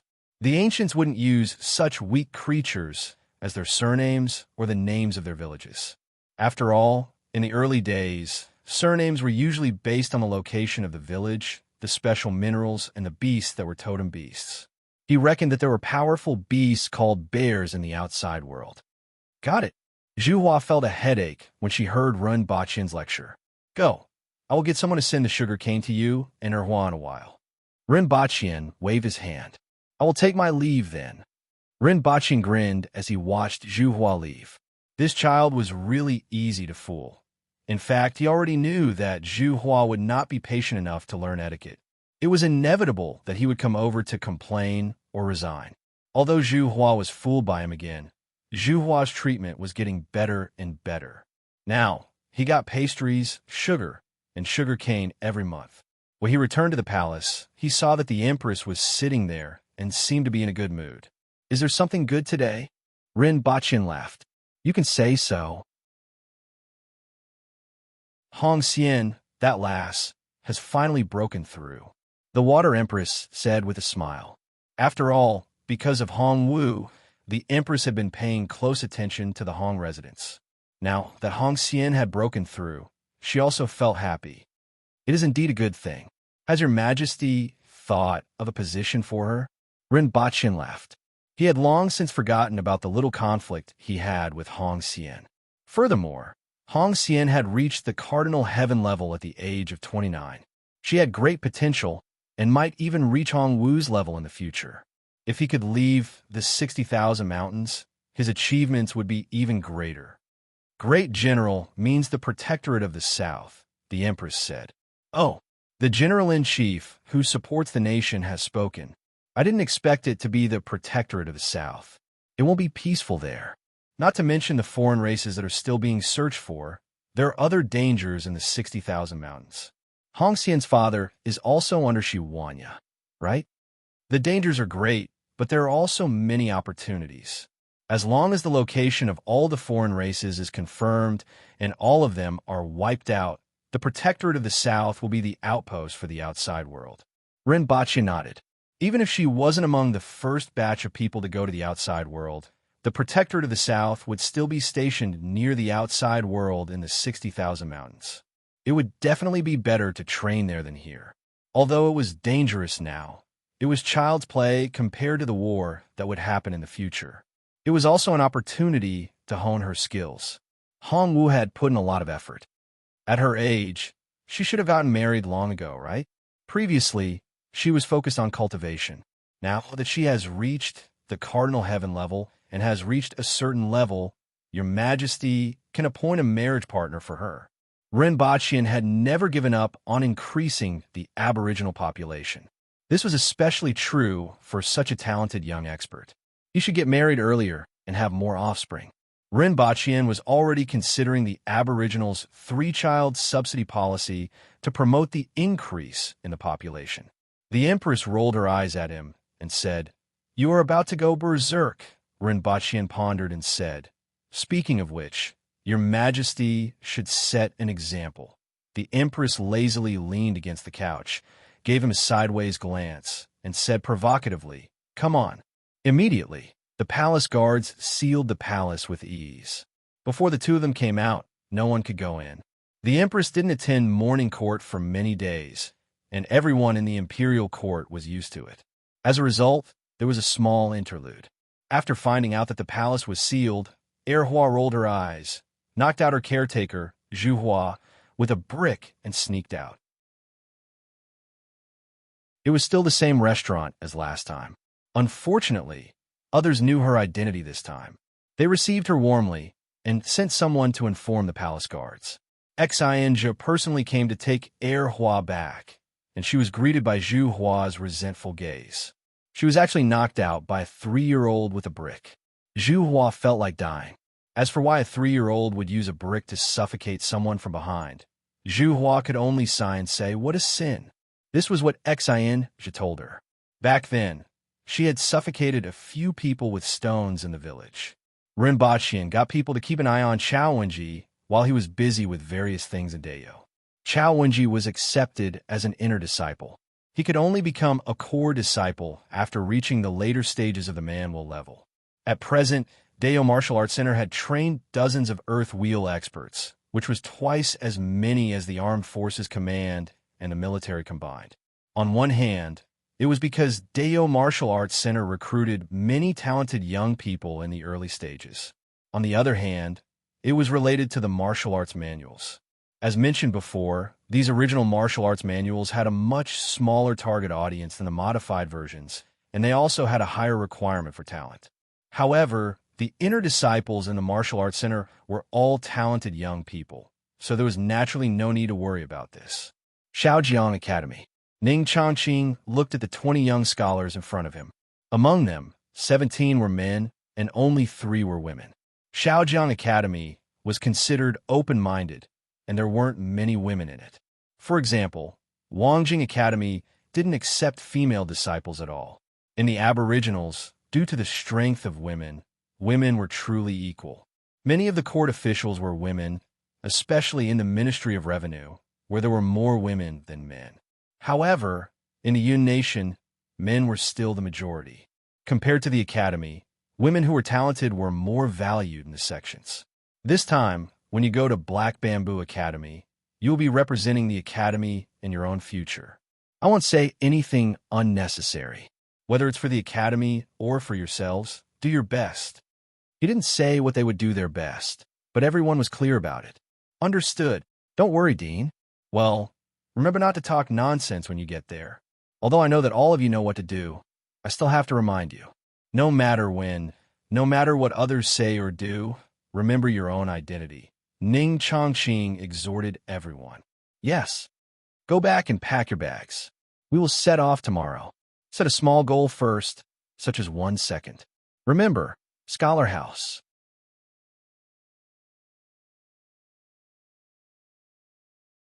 Chapter 10:29. There were 20 students in the Shaojiang Academy, and they were generally between 20 and 25 years old. In this era, there was no 9-year compulsory education. After attending the so-called primary school in the private school, one could only enter the academy after their ability and knowledge reached a certain standard. The standard was to enter the academy at the age of 15. Of course, there were also many students in their 30s who were still in primary school. This was mainly because even though one could enter the private school at the age of 8, not everyone could enter at this age. It was normal for one to enter the private school before the age of 20. The students heading to Lan City this time were the best in the academy, and their age was considered the most normal. This was because, in addition to the private school, many scholars would choose to travel during this period to increase their knowledge.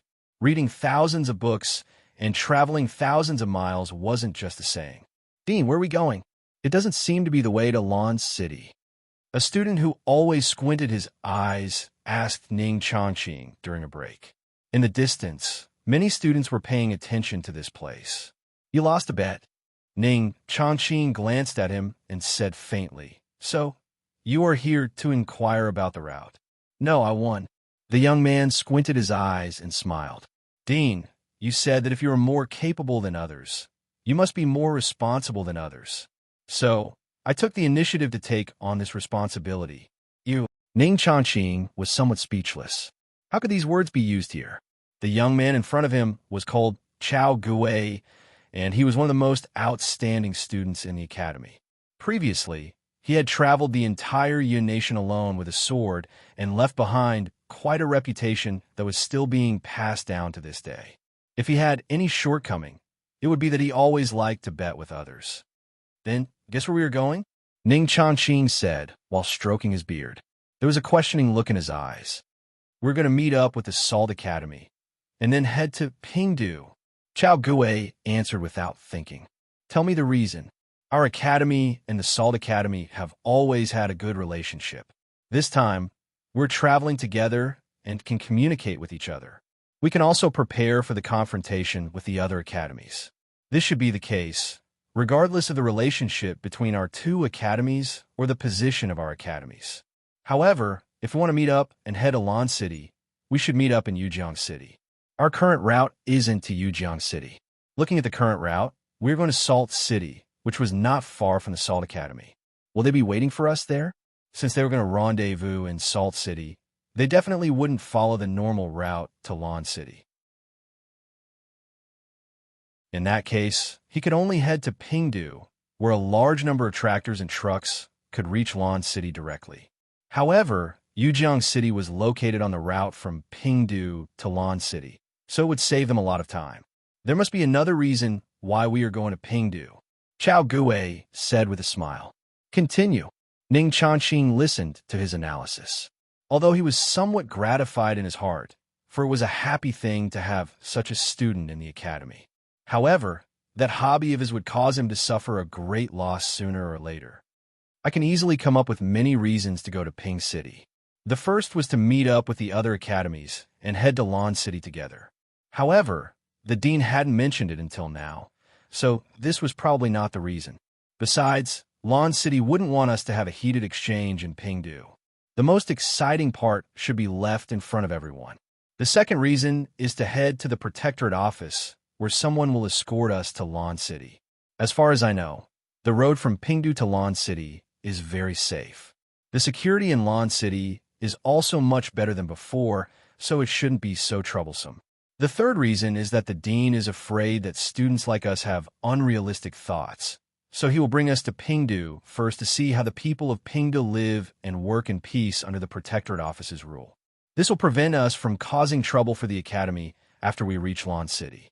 The fourth reason, Ning Changqing listened to Chao Gui's eloquent analysis without changing his expression.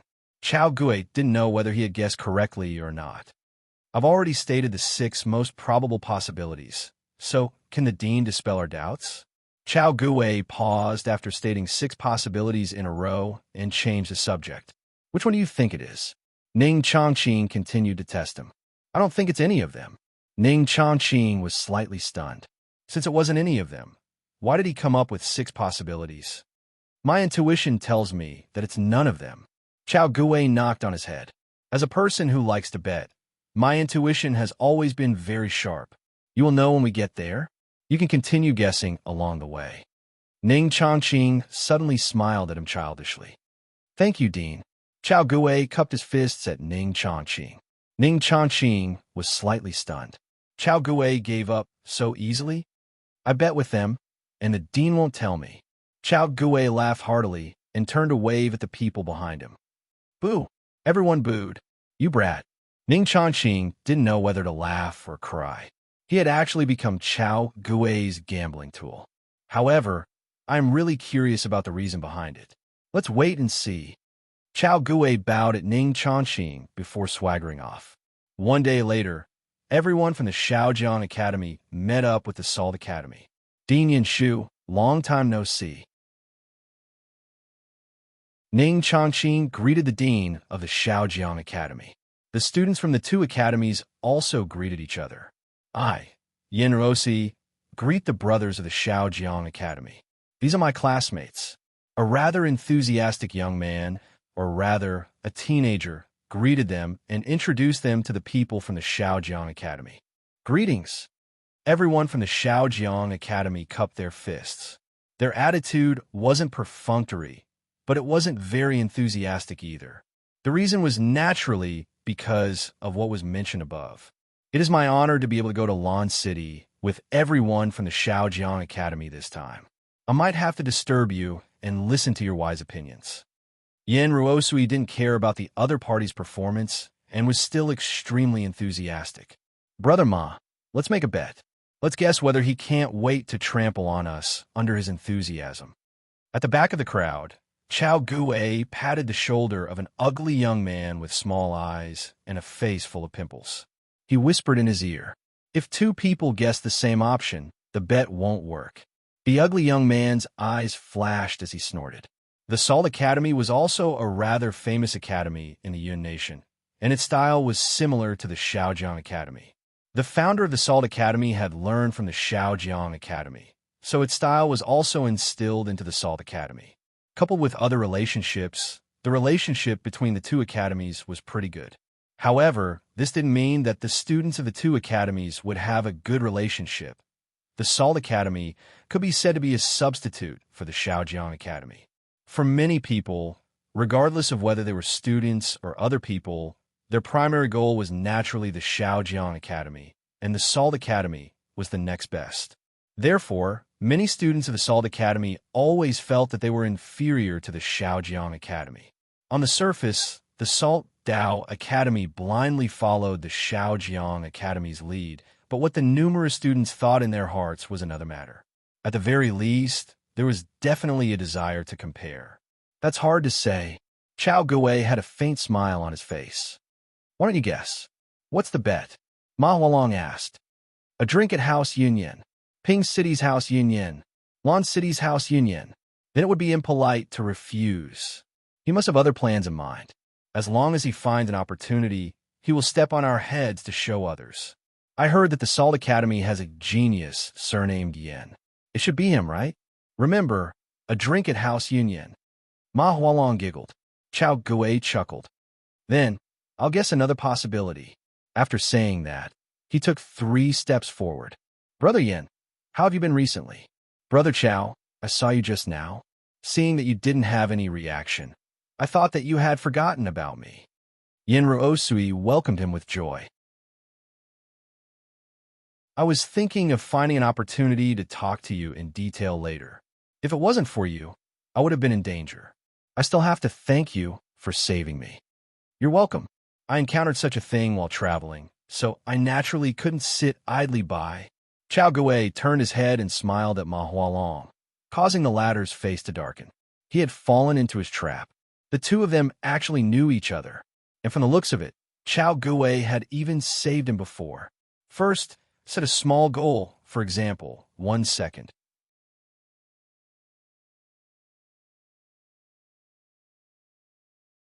Chapter 10:30. After meeting up with the Salt Academy, it took them 3 days to reach Pingdu. The Salt Academy had fewer people than the Shaojiang Academy, with only 10 people. After all, they weren't the main characters this time. The strength of the students from the Salt Academy wasn't comparable to that of the 5 academies, and sending too many students would lower the average level of the students. Along the way, Ma Hualong observed the people from the Salt Academy, especially Yen Ruosui. He wanted to find out what was hidden behind his smile. But to his disappointment, Chao Guwei didn't give himself away at all. Not only him, but even the students of the Salt Road Academy admired Chao Guwei quite a bit. Even the other students from the Shaojiang Academy received a lot of benefits from this admiration. If it was only one person, it could be explained, but if all 10 of them were like this, Ma Hualong didn't believe it in any case. However, there was still a long way to go to Lan City. Once there, he would be able to find out what the other party was thinking. The other party could pretend for a while, but sooner or later, he would reveal himself. Pingdu wasn't considered an important city on the map of the Yun Nation. It wasn't a strategic location, nor was it a place where trade routes converged, nor was it a flourishing place. However, after the Yun Nation was destroyed, Pingdu became one of the most important cities. The Protectorate of the Northeast, which was now renamed the Protectorate of the Yun Nation. The Yun Nation was actually the name of the country, not the region. Surprisingly, after the Yun Nation was destroyed, Dayo actually named this place the Yun Nation. This was beyond many people's expectations. Just like when the Qin Empire destroyed the 6 states, if the regions were divided into Zhao, Qi, and Shu regions, it would constantly remind everyone that they were a group of people who had lost their countries. And I'm the winner. In fact, only a few people knew that he wanted to change the name of this place. However, when this idea was brought to the Empress, she simply said, "The Yun Nation sounds good to me. The name Yun Yun sounds familiar, so let's just call it Yun Yun." As for what they think, when the Yun Nation was still around, they couldn't do anything to my army. Now that the Yun Nation has fallen, what can they do? I want to remind them that under the edge of my blade, they must know their place and behave themselves. If they can't do it, I will make them do it. He had been distressed about this for a long time. The Empress always liked to decide many things according to her own preferences. For example, beheading the envoy of another country. The Empress had done this more than once. Being an envoy in Dayo meant risking one's life.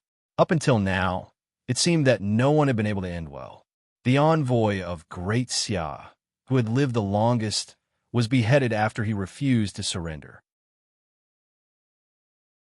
This explained why the Yun Nation was still called the Yun Nation. Pingdu had not been important in the past, but it was now the hub of the Yun Nation. It was also the end of the road from Lan City to the Yun Nation. How about a bet?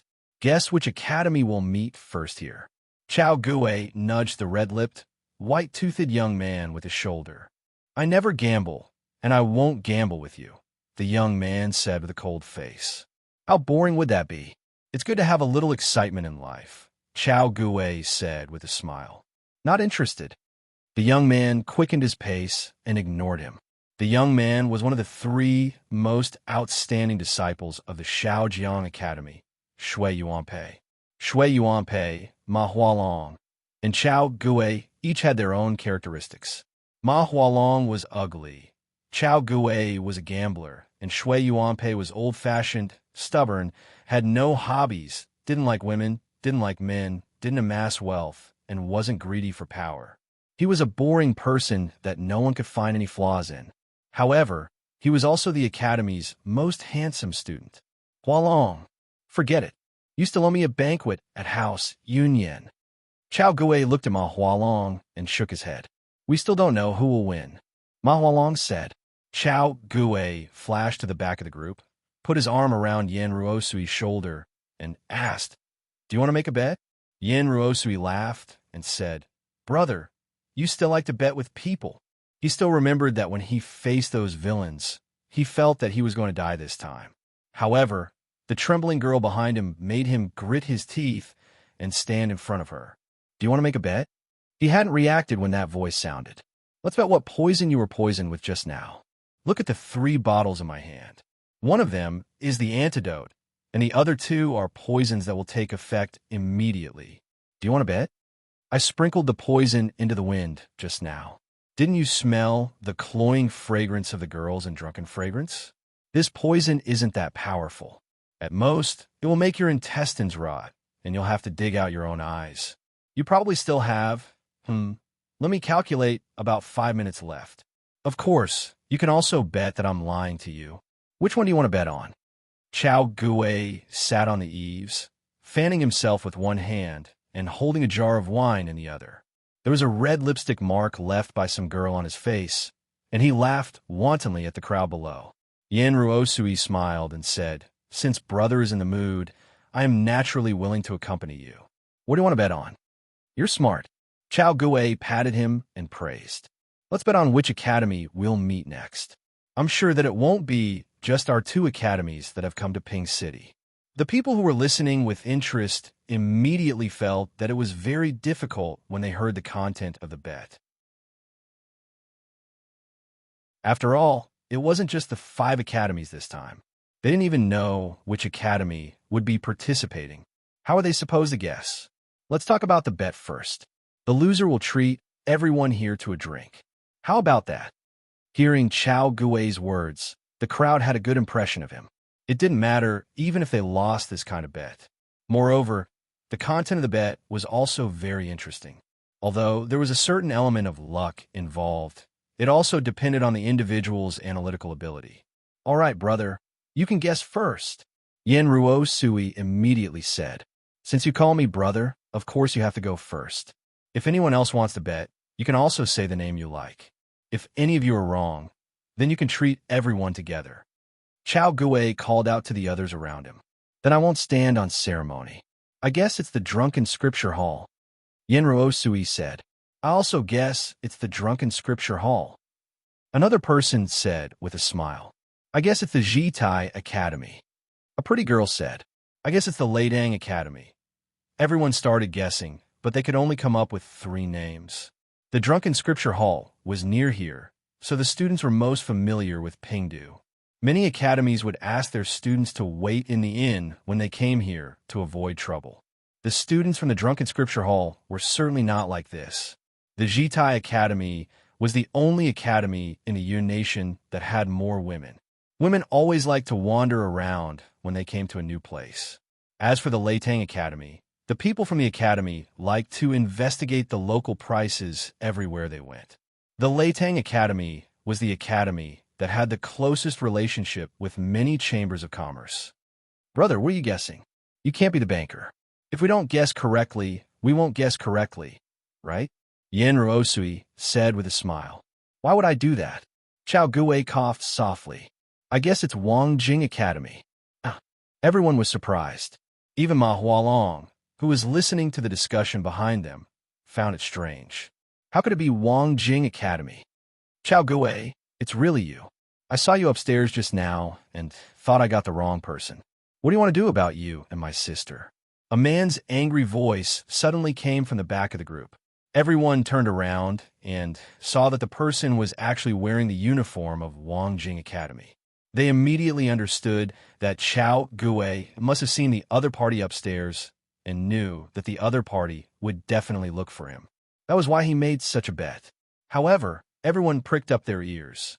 What exactly did Chao Guwei do to make the old-fashioned students from Wang Jing Academy who studied the classics every day disregard his sister's reputation and say such things in public? Haha, it's indeed Brother Zhu. I thought you looked like you at first glance.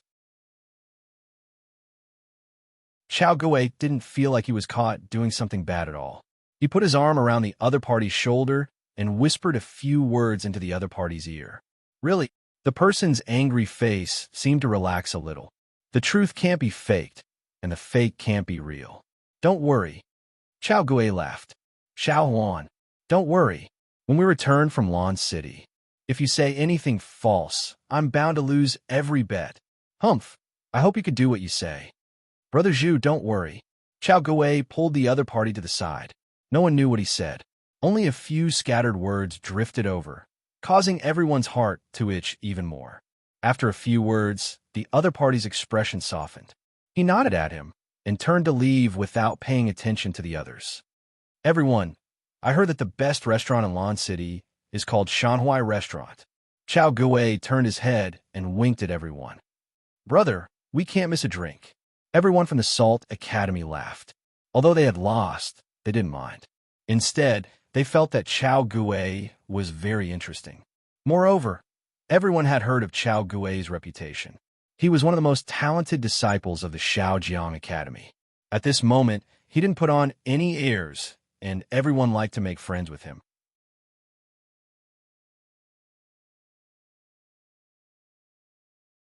Chapter 10:31.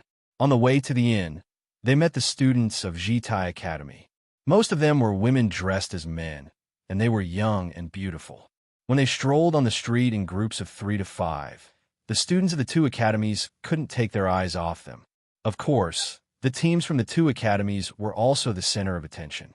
However, the other party's attention was focused on a certain point in the team, Shui Yuanpei, who had red lips and white teeth. On the other hand, the students from a drunken scripture hall, who were closest to this place, were nowhere to be seen. Stay in the inn and don't run around. Dean Yin and I will make a trip to the Protectorate headquarters, Ning Changqing said to the group from the Shaojiang Academy after settling down at the inn. Don't worry, Dean. Chao Guwei vowed. Ning Changqing glanced at him. Chao Guwei was indeed reassuring, except that he liked to gamble. If he didn't change, sooner or later, he would suffer greatly because of this. The two presidents left for more than 2 hours before returning and gathering everyone together. Our two academies are the last. We will set off for Lan City tomorrow. So many academies are leaving together? Is he riding in that truck? Someone asked curiously. As soon as this question came out, everyone became excited. The truck hadn't been around for a long time. Most people had only heard of its name and hadn't seen it before. However, it was said that this truck was not only extremely fast, but also less bumpy. It was much more comfortable than a horse carriage. Everyone was very interested in this kind of tool that could run more than 1,000 miles in a day. Not a truck, Ning Changqing explained. Tomorrow, we will take a steam train to Lan City. Although he did not know what a steam train was, he still said it in an extremely calm tone, as if he already knew about it. Hearing Ning Changqing's words, many students were astonished. Steam train? What's that? You'll know tomorrow. Now dismissed. You can wander around nearby, but don't cause trouble. Ning Changqing finished speaking to the crowd and dismissed the students. Dean, what is a steam train? After the students left, the two teachers who accompanied them asked curiously. How would I know? If you ask me, who should I ask? It should be something new that Zhao Prince Consort came up with. Ning Chongqing was a little helpless in the face of the question. After he left, many students began to speculate. At the same time, the students of the other academies did the same. However, none of them were very important. Just like the tractor and truck from before, it was hard to guess what they were from their names. Everyone could only look forward to tomorrow. After that, everyone strolled around the flat capital. Naturally, they would meet students from other academies, and some small stories happened along the way. When it was close to evening, many people heard a long woo sound coming from outside the city. It sounded like the roar of a fierce beast, which surprised everyone. 10 minutes ago, Zidonglai, Hua Qinghua, the officials of the protectorate, and dozens of city lords were waiting on a concrete platform outside the city. In front of the platform, there were 2 tracks paved with steel. In the past few years, Deo had invested 100 million kilograms of steel into this project. Such a huge amount of steel was terrifying. It was enough to arm all the aboriginals, from the elderly to the children. However, this 1 million gene of steel seemed to have been thrown into a bottomless pit. Even many warlords and city commanders were secretly guessing what exactly this railway that was being built was. How could Deo spend such a shocking amount of resources on it? It was only then that everyone realized that the railway was actually a tool, just like trucks and tractors. This made everyone even more astonished. Trucks and tractors were already amazing in everyone's hearts. It only took a day and a half for a truck to travel from Lawn City to Flat Capital. Such a speed was unimaginable to everyone. However, they still had to build something called a railway under such circumstances. What exactly would it look like? While everyone was deep in thought, someone first noticed that the ground began to tremble slightly. It's coming, it's coming. There's something on the railway, someone said. Everyone looked over and saw a black dot appear at the end of their line of sight, following which the black dot became bigger and bigger. After 10 minutes, everyone gradually opened their mouths and exclaimed in surprise. They saw a 3-meter-tall, 300-meter-long monster that looked like a giant steel worm getting closer and closer. It was a complete steel monster. The front end was made of steel and was shaped like an overturned cylinder. There were 3 chimneys at the top that were emitting smoke, and there were rows of wheels at the bottom. Behind the head, there were 10 compartments with glass on the side. Each compartment was 7 to 8 meters long and was several times larger than the truck. Behind the 10 compartments were 8 black compartments. This steel monster was charging towards them with an unstoppable momentum, causing them to suck in a breath of cold air. Everyone knew that this monster wasn't a real steel monster, just like the truck and tractor. Instead, it was something new. However, it was precisely because of this that it was even more spectacular and terrifying. Woo! The monster let out a long whine, slowed down, and slowly drove past everyone. There's someone inside. Everyone suddenly exclaimed as they looked at the compartment that passed them. They saw a man holding a child and looking at them from a glass window. It's Zhao Prince Consort. It wasn't just from Baqian. Zidonglai also saw Tong Jingye, who was grinning from ear to ear.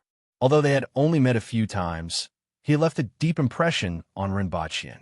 Back then, Tong Jingye beat Qin Chuan into the artificial lake at House Yunyan. Then he took off his pants and peed into the lake. That's too much. Ren Baqian smiled at the Empress. After all, they're still a little inexperienced. The train had already traveled more than 40 meters. Fortunately, the platform was large enough. After all, this was the most important hub. In the future, many goods would be loaded onto the train from here, so the platform was specially built to be very large. Very good. The Empress nodded and praised. Well done. I want to reward them. They will be very happy. As soon as the Empress finished speaking, the two of them heard cheers coming from the carriage next to them. Success. Nothing went wrong. We finally succeeded. This was the second trial run of this train. The first trial run didn't reach Pingdu, and not many people knew about it. This time it was different. A grand ceremony was held in Lan City. Not only Rinpoche and the Empress, but many court officials also took this train to broaden their horizons. There were also many students who constantly designed, adjusted, experimented, and made modifications for this day. Now that the train had safely arrived at the Yun Nation, they could finally cheer heartily. It looks like they have received the best reward. The Empress smiled when she heard the cheers from the carriage next to her. The train slowly came to a stop. Even so, Your Majesty's reward can't be lacking. Rinpoche laughed heartily and stood up. He put Lu Hua on the ground, held her hand, and walked out. It's time to go out and meet them. Before getting off, Rinpoche walked through another carriage, opened the door of the third, and smiled at the many students who were still excited. Now it's time for you to go out and receive the admiration and praise from everyone.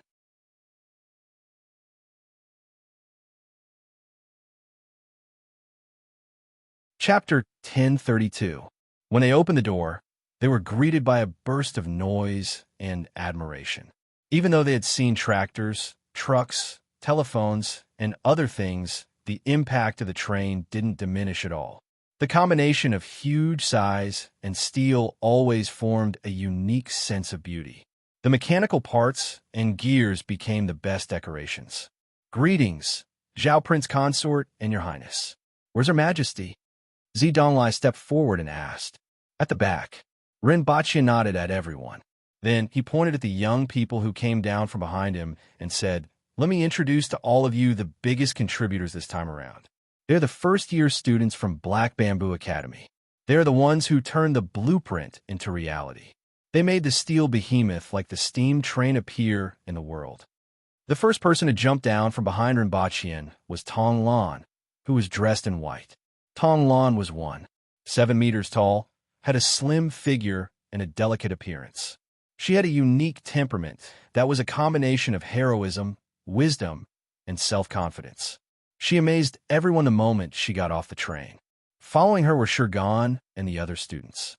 The oldest among them was 25 years old. Unlike the Aboriginals, who could be seen everywhere, their 7 years of learning had given them a heroic bearing that was different from barbarism. Even if they were standing in a crowd, they could be easily distinguished at a glance. Everyone got off the train and stood in a row. Rinpoche let go of Lu Hua and applauded. "You guys have succeeded. Well done. At your age, no one could do better than you." Following Rinpoche's actions, everyone applauded. Although there was applause in this world, it wasn't a ritual like it was on Earth. However, with Zhao Prince Consort applauding in front, everyone naturally followed suit. This kind of action was easy to understand. For a moment, the atmosphere was quite enthusiastic. Rinpoche looked at the excited expressions on everyone's faces. After all, apart from Shurgan and Tong Lan, everyone present was abandoned by their families a few years ago. Even they couldn't see any hope for the future. Over time, as Rinpoche demonstrated all kinds of tools that change people's lives, their treatment steadily improved. At that time, they already knew that they would receive honor and admiration one day. However, when this day really came, they felt a sense of excitement and satisfaction from the bottom of their hearts. It was like an electric current coursing through their bodies, causing them to tremble. Rinpoche seemed to know what everyone was thinking. He smiled and asked, "What are your thoughts?" "It didn't explode. We were so lucky," Du Laolu said. "There was a period of pressure that I couldn't release. I thought I was going to ascend to heaven." What greeted him were more than 10 cold gazes and more than 20 sympathetic gazes. One had to know that this wasn't a trial. The Empress, Yagüe, and many of the court officials were on the train.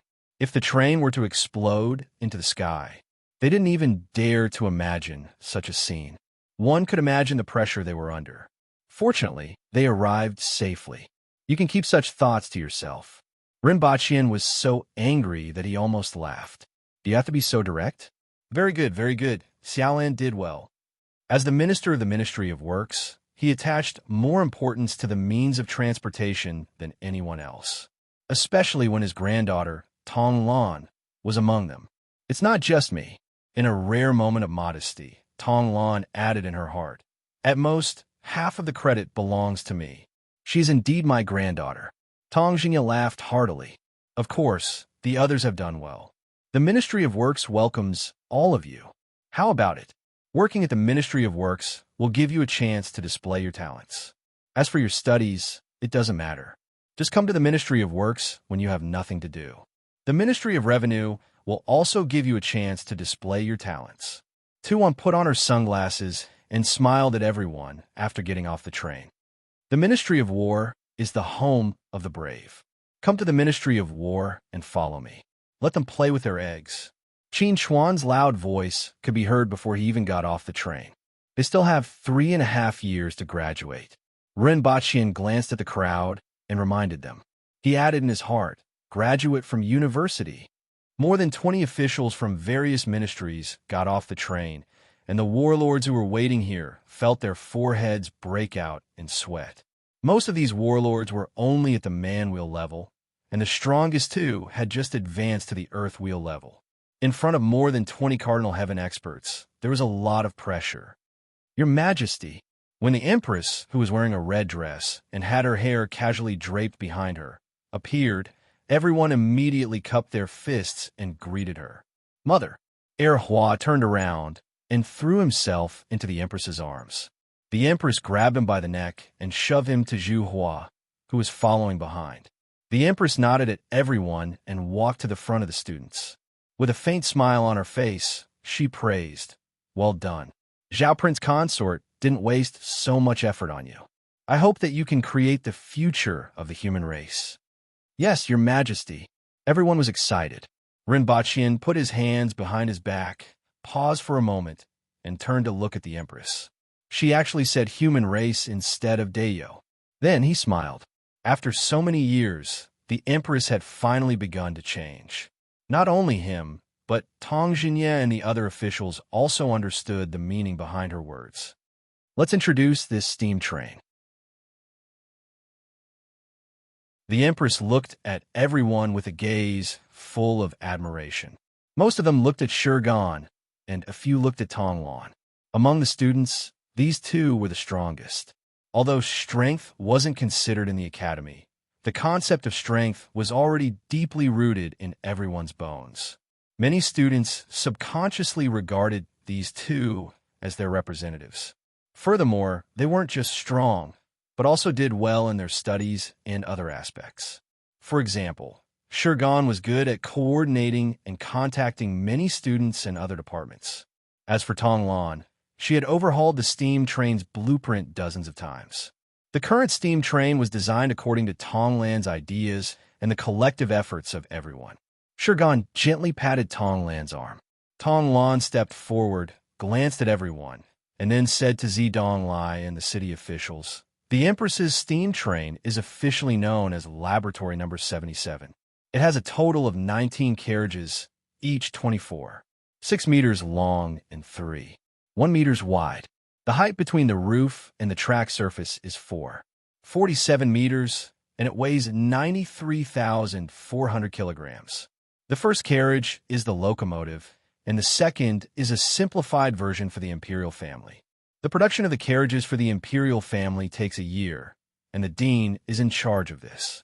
The third to 6th carriages are double-decker berths, and each carriage can carry 36 passengers.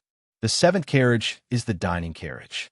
The 8th to 11th carriages are passenger carriages, and each carriage can carry 80 passengers. The 12th to 19th carriages are freight carriages, 13 meters long, and each carriage can carry 120 kilograms of cargo. According to different requirements, a freight carriage can be fully loaded with passenger carriages or cargo carriages. Due to the limitations of the platform's length, the former can haul up to 18 passenger carriages, and when all the carriages are passenger carriages, it can carry up to 1,500 passengers. The maximum number of cargo carriages is 24, and the load is 8 million kilograms. When it's not fully loaded, the speed is 32 kilometers per hour, which is 128 kilometers per hour. When it's fully loaded, the speed is 25 kilometers per hour, which is 100 kilometers per hour. Hiss! Everyone inhaled one after another, as though they were having a toothache. They didn't know much about other things, but it could carry 1,500 people at a time. It could carry 2,800,000 kilograms of cargo at a time. How many horse carriages and ox carts were this equivalent? Or how many tractors and trucks were this equivalent? According to horse carriages, the largest horse carriage needed 5 horses to carry 20 people. When it came to transporting goods, the load of an ox cart was usually 5,000 kilograms. In other words, the load of this steel beast was equivalent to the load of 400 horses and 80 horse carriages. As for the load, it was equivalent to the load of 560 ox carts. As for the speed, it wasn't even worth comparing. Even Tong Jinye and the rest, who had heard it before, couldn't calm down when they heard it again, let alone the people who heard it for the first time. First, set a small goal, such as 1 second.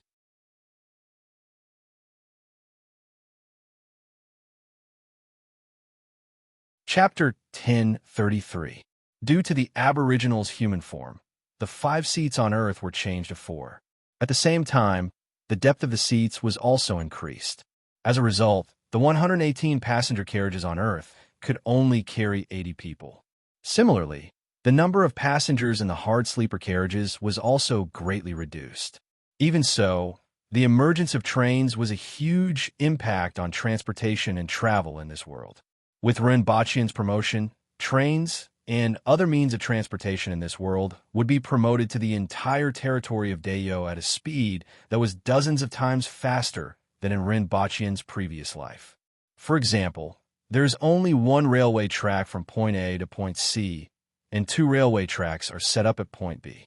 In this way, the trains to and fro can cross each other at point B. This was also a method often used on Earth. Through this method, there could be up to 8 trains on the route from Lan City to Pingdu. In terms of cargo transportation alone, more than 5 million kilograms of cargo could be transported every day.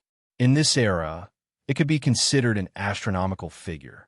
However, with the existence of tractors and trucks, the current requirement for carrying capacity wasn't that high. Therefore, Rinpoche estimated that there would be a total of 4 trains per day, with half of the passengers and half of the cargo. In other words, there would be 2 trains departing from Lan City or Pingdu every day. This carrying capacity could be said to be enough for a few years. After all, the people of the Yun Nation and the Aboriginals didn't have the habit of visiting or traveling to another area. As a result, there wouldn't be a peak traffic flow like on Earth. After all, the people coming and going were the chambers of commerce, a small number of scholars, and officials with official duties. The ordinary people of this world couldn't walk more than 50 kilometers away from their homes in their lifetime. In the next few years, when many people had gotten used to traveling by train, the number of trains could be gradually increased. The next new railway plan was to connect Pingdu to Wangjing and Lan City to the 60,000 mountains. The construction of these 2 railways would take 5 years. In this way, the transportation from the east to the central and western regions and from the south to the central and northern regions could be completed. After that, it would be from Lan City to the Protectorate of the North and the Protectorate of the Southeast. In this way, Lan City would become Dayo's only transportation hub. The location of a new city would be more than 100 kilometers away from Lan City. It would only take 4 hours by train, and it would be the political center of Dayo. These people, is that the Empress? Why is the Empress here? Chao Gue stood at the back of the crowd and looked at the approaching group. When he saw who it was, his pupils shrank. Although he had never seen the Empress in person, he had seen a portrait of her. Moreover, even if he had never seen the portrait before, he could guess his identity just by looking at his posture and bearing, as well as the way Zi Donglai followed behind him. Should we go back and inform Adine? A student from the Shaojiang Academy asked.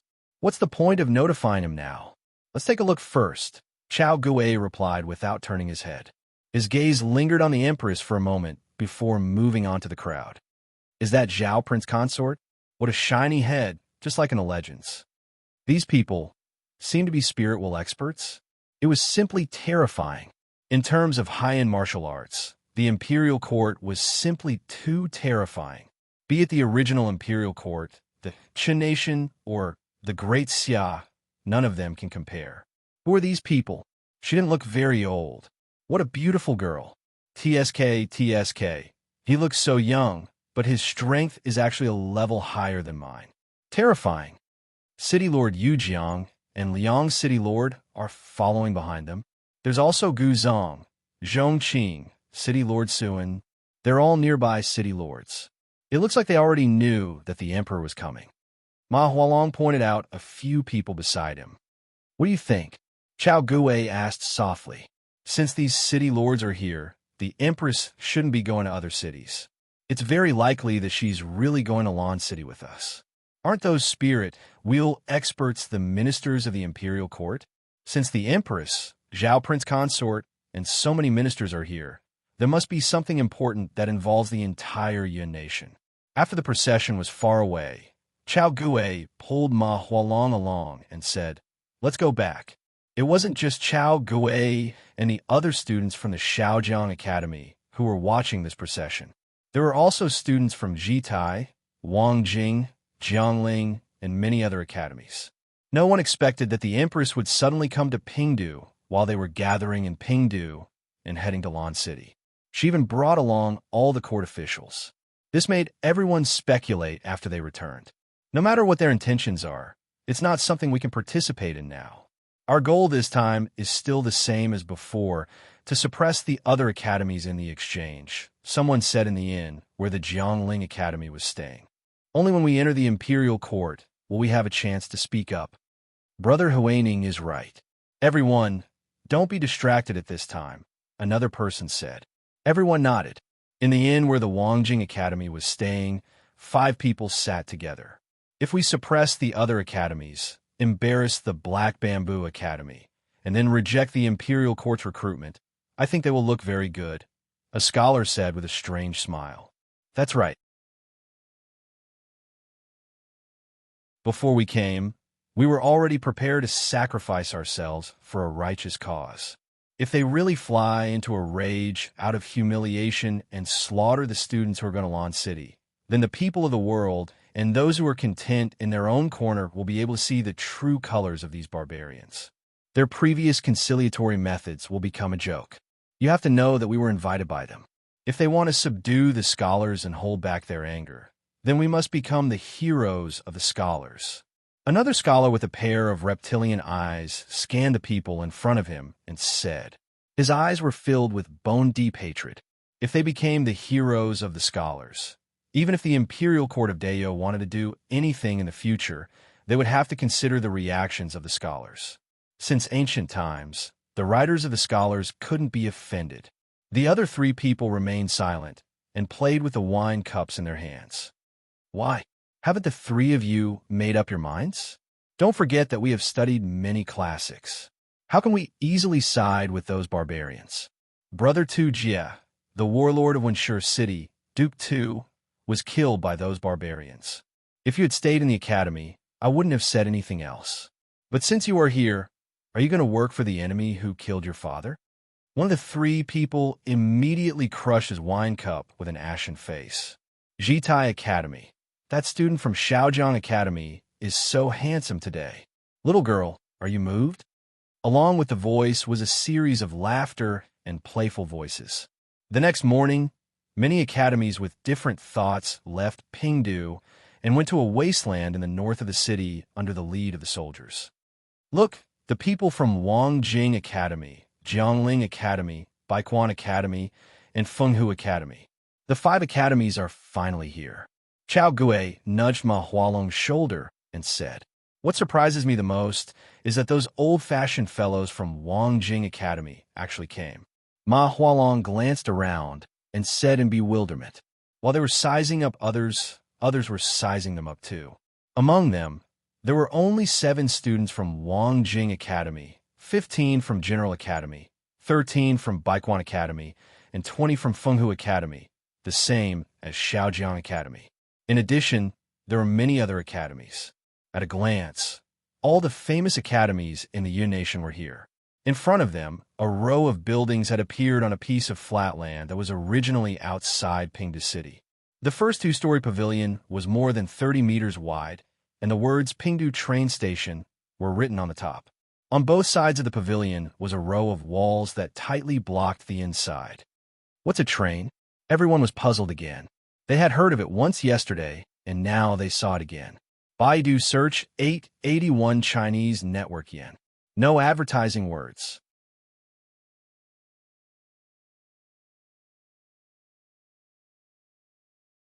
Chapter 1034. After passing through the train station, everyone finally saw the so-called train. It was a 400-meter long steel monster with sections that looked like a huge centipede. However, it didn't have as many legs as a centipede. What a big guy. After Chao Gui finished speaking, he started laughing. He couldn't help but let out a hee-hee sound. What's so funny? Tell me. Ma Hualong tried to make his eyes bigger, but they were only slightly bigger than peanuts. Although Shui Yuanpei was expressionless, he pricked up his ears to listen to Chao Gui's opinion. I just feel that I've seen more new things in the past few years than before. Chao Gui counted. Tractors, trucks, glass, a clock, the steam engine we saw last time, and this big fellow in front of us. I'm really looking forward to seeing how this big fellow will perform. Zhao, Prince Consort. Ma Hualong said a name. Everything was brought about by this person. It could be said that this person had changed the entire Dayo and the Yun nation. Do you think there's a relationship between intelligence and hair? The dean doesn't have much hair either. Chao Gui raised an interesting point. Zhao Prince Consort doesn't have a single strand of hair, not even eyebrows. You could try. You'll be smart if you go bald. Ma Hualong encouraged. I really want to try. Chao Gui didn't seem to be lying, and he really had the urge to do so. Their conversation made Shui Yuanpei's face turn black. You won't be smart even if you go bald. Also, if the dean hears you say that he has little hair, you will be punished with a ruler again.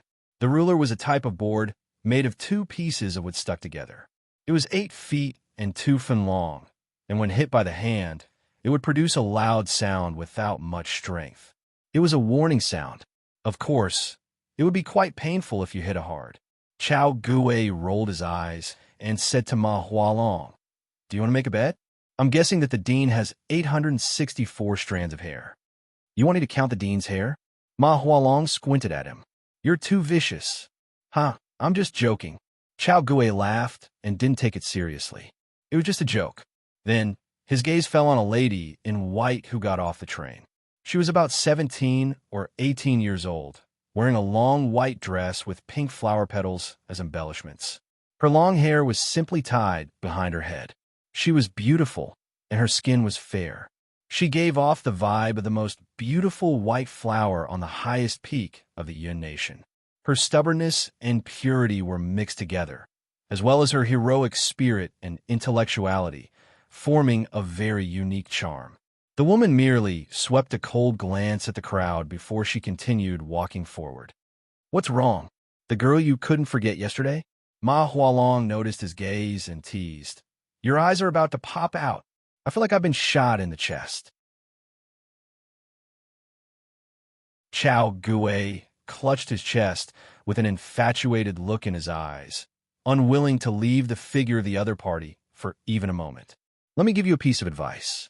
These clothes aren't something an ordinary aboriginal can wear. I'm sure there's someone in their family with high status. Moreover, her strength is stronger than yours. Looking at her age, her talent must be amazing. No matter what you think, you have no chance."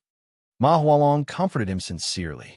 Zhao Prince Consort doesn't even have a spirit wheel, yet he married the noble Empress. Chao Gui waited until the figure of the other party disappeared into one of the carriages before he turned his head and said seriously to Ma Hualong, "Let's make a bet. I'll bet my entire life on it." "You're crazy." Ma Hualong's expression changed slightly when he heard what the other party said. He felt that the other party was simply crazy. "We're good friends, right?" Chao Gui felt that his heart was burning so hot that it was about to burn him. "What are you going to do?" Ma Hualong asked warily. "In a while, find an opportunity to flirt with her. Then, I'll be the hero and save the damsel in distress." Although this move is cliché, it's tried and true. Chao Gue looked straight into the other party's eyes and tried to convey his determination to him through his gaze. You are crazy, but I'm not. Ma Hualong was shocked. He was going to flirt with her? Not to mention anything else. The other party's strength was enough to crush him to death with one hand. Don't worry, I'll appear at the right time. Chao Gue immediately vowed. He naturally knew that Ma Hualong wasn't a match for the other party, but he didn't necessarily have to be the hero and save the damsel in distress. He just had to appear at the right time and leave a deep enough impression on the other party. It wasn't impossible for the hero to save the hooligan. Tong Lan, what are those people doing? Yu Wui, who was inspecting the condition of the train, wiped the black coal off his face and asked. I don't know, Tong Lan replied casually. How's the condition of the equipment? There was a problem with the pressure relief previously, and the third valve of the equipment was slightly damaged. If everything goes well, we should be able to return, Yu Wui replied. If anything goes wrong, you'll be hung up for target practice. Although Yagawei seems to be kinder these 2 years, you and I both know that's just a facade. If he makes a fool of himself in front of Her Majesty, you can imagine the consequences. He'll be sentenced to at least 10 minutes of target practice. Tong Lan used a calm tone to describe the terrifying content, which made Yu Wui shudder. Don't say such scary things, okay? Yu Wui had a bitter look on his face, but it was obvious that he was inspecting more carefully. Excuse me, let me take a look at the third valve. Tong Lan kicked him and went forward to check the condition of the pressure relief valve. There's no problem with the distribution valve. A young girl withdrew her head and said. Just like Yu Wui, her face was covered in dust. After a while, Tong Lan inspected the condition of the locomotive and returned to the carriage where everyone was. As soon as she entered the carriage, she heard laughter. Did you see that? Those guys' eyeballs are glued to Tong Lan. Should I say that they are blind or that their courage is commendable? Both. Du Laolu rubbed his chin and pondered. Little girl, you've grown up. It's a pity that she's too fierce. No one in Lan City dares to propose marriage. Shirgan. The previous voice continued. 2 veins popped out on Tong Lan's forehead. She flashed and stepped on Su Peng's head. Gah! Su Peng was about to continue speaking, but he was stomped back into his stomach. Following which, she kicked Du Lao's face. Tong Lan then flashed back to her seat. Both of you don't have a good memory after so many years. Not far away, Shirgan was trying his best to pull his neck up while the other was trying to stop his nosebleed. Are you done with the inspection? Tong Lan turned her head and glanced at him with a cold gaze.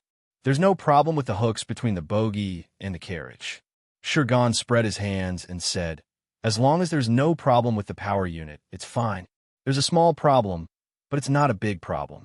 Yu Wui and Wuya were on duty for the first 4 hours, followed by Peng Shi and Peng. Tong Lan took a form from the table and flipped through it as she spoke. After a while, she put down the form and looked out of the window. Who are those people? Some scholars from the academies in the Yun Nation. It seems like they're going to board this Empress and return to Lan City with us. A young man supported his chin with one hand and flipped through a calculus book on the table with the other. Their appearance here must be an order from Her Majesty or Yage. Given Her Majesty's character, she wouldn't do such a thing. It should be Yagawei. Shirgan also glanced at the scholars outside, who were clicking their tongues in wonder at the train. It seems like Yagawei is very interested in them. Another scholar laughed. There are too few aboriginals, Tong Lan replied without even lifting her head. Yagawei said that he wants to implement universal education, but it won't be possible to achieve results in a short period of time. The number of teachers is also a problem. I reckon that Yagawei has taken a liking to them. They should be competent enough to be teachers. Actually, I really want to be a teacher. I have even prepared target shooting equipment. I even specially got someone to get me a box of repeating crossbows from the Yun Nation, but Yagawei didn't give me this opportunity. Another student spread his hands. Another 3.5 years. A pretty lady with a graceful figure clenched her fist and said, we will graduate in another 3.5 years. Sigh. Everyone in the carriage sighed. 3 years and another 3 years. Have you guys finished your calculus homework? Let me copy it. Du Laolu, who had just stopped bleeding, suddenly had a change in expression. Half of the people in the carriage had a similar change in expression. Not only did they have a huge change in expression, but they also had a deep hatred for Du Laolu for bringing up the matter that no one wanted to think about. Shirgan, just let me have a look at your homework. I definitely won't be like that fool who even copied his name. Su Peng said, "It's in the residence." Shirgan spread his hands. "You guys work harder. Get on the train. Follow the order of the academies. Don't run around after getting on the train. There's a bathroom in every carriage, and meals will be provided in the middle," someone in front of the group of scholars shouted. "The preparations are very thorough. We can finally set off. I'm really curious about how this big guy will bring us to Lan City. Zhiwu Academy, Yanao Academy, Shaojiang Academy, come over here. Huaya Academy, Shuangwen Academy, Jiangling Academy, go that way." Many scholars boarded the train in order with curiosity and anticipation. The Empress stood on the second floor of the train station and watched everything. "Do you think these people are useful?" the Empress asked. "Let's give it a try. Maybe we can find some useful talents. After all, they have studied for more than 10 years, and it would be a pity to just leave them there," Ren Baqian answered while turning his head to look at Erhua. He saw Erhua running around with Zi Donglai's saber in his hand. From time to time, he would pull out his saber and split a row of wooden blocks. He even made sounds of ha-ha. Needless to say, Erhua was pretty good at drawing his saber and slashing. Not far away, Zi Donglai stared at Erhua expressionlessly. Although it couldn't be seen on his face, Rinpochian could feel his heart aching from his gaze. "Inspector Hua, although you and the Protector General are from the same family, I still hope that you can fulfill your duties." Rinpochian turned around and said to Hua Qinghua, who had a tattoo on her face and exuded a wild aura from head to toe. She didn't seem to mind Zi Donglai standing beside her. "Of course. I've been watching him 24/7. Hua Qinghua patted her magnificent chest and guaranteed. Zi Donglai's expressionless face finally couldn't help but twitch a little. Baidu search Yunlai Pavilion, this novel website, and let you experience the fastest novel updates. All the novels are updated in seconds.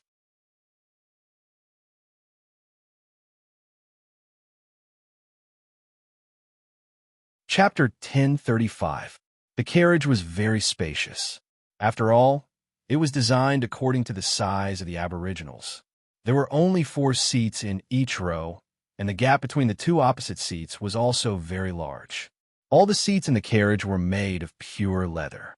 This was mainly because Dayo produced a large number of 4-corn cattle and sheepskins every day. They were extremely cheap, and the merchants preferred those precious furs.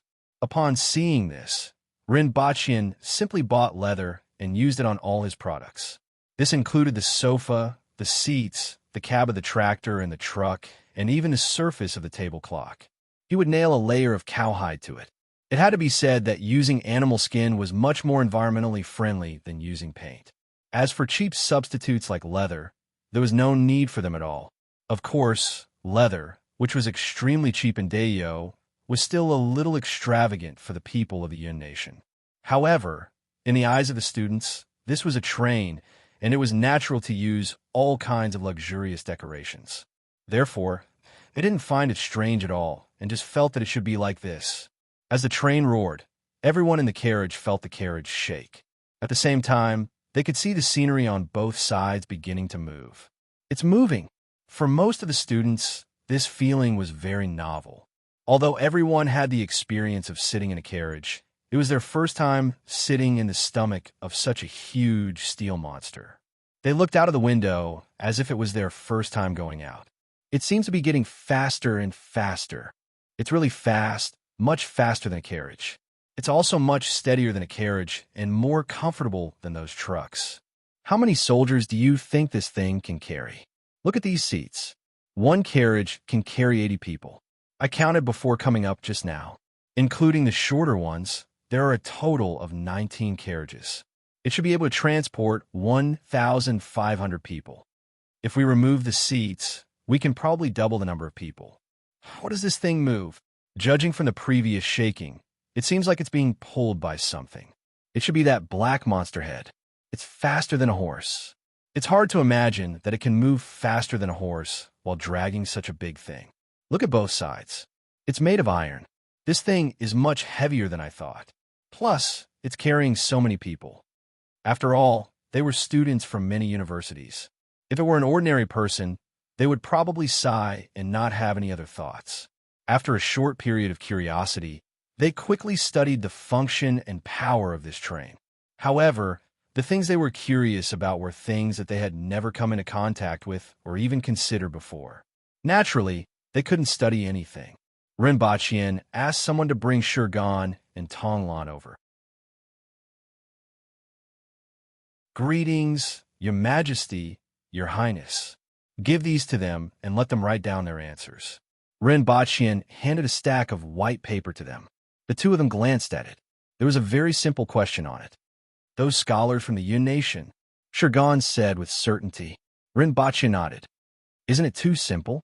Tonglan had a doubtful look on her face.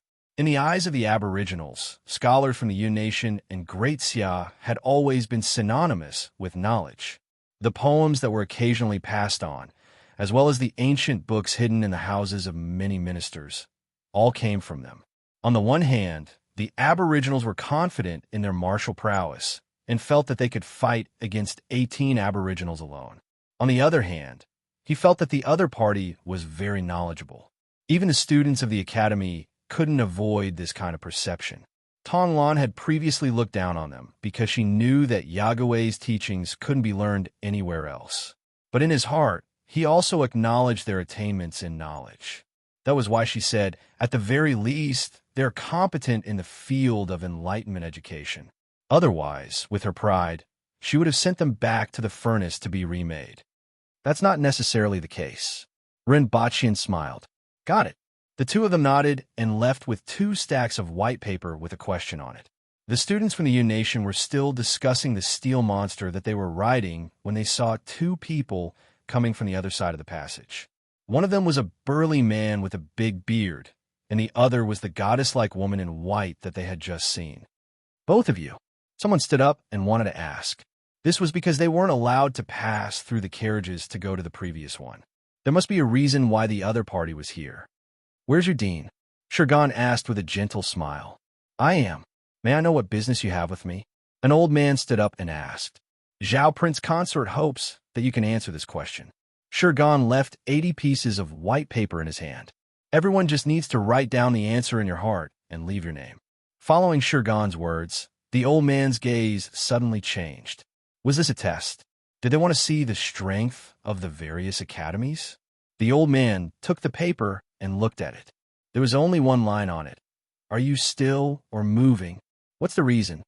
After the two of them left under everyone's gaze, the old man got someone to distribute the paper to everyone. Although many people were still thinking about the woman in white, they knew what was more important at this moment and looked at the paper in their hands one after another. Still, we obviously didn't move. I was wondering what it would be, but it turned out to be such a simple question. It can't be that simple. There must be some mystery in it. I also don't think it's that simple. It should be movement. We have been moving along with the train.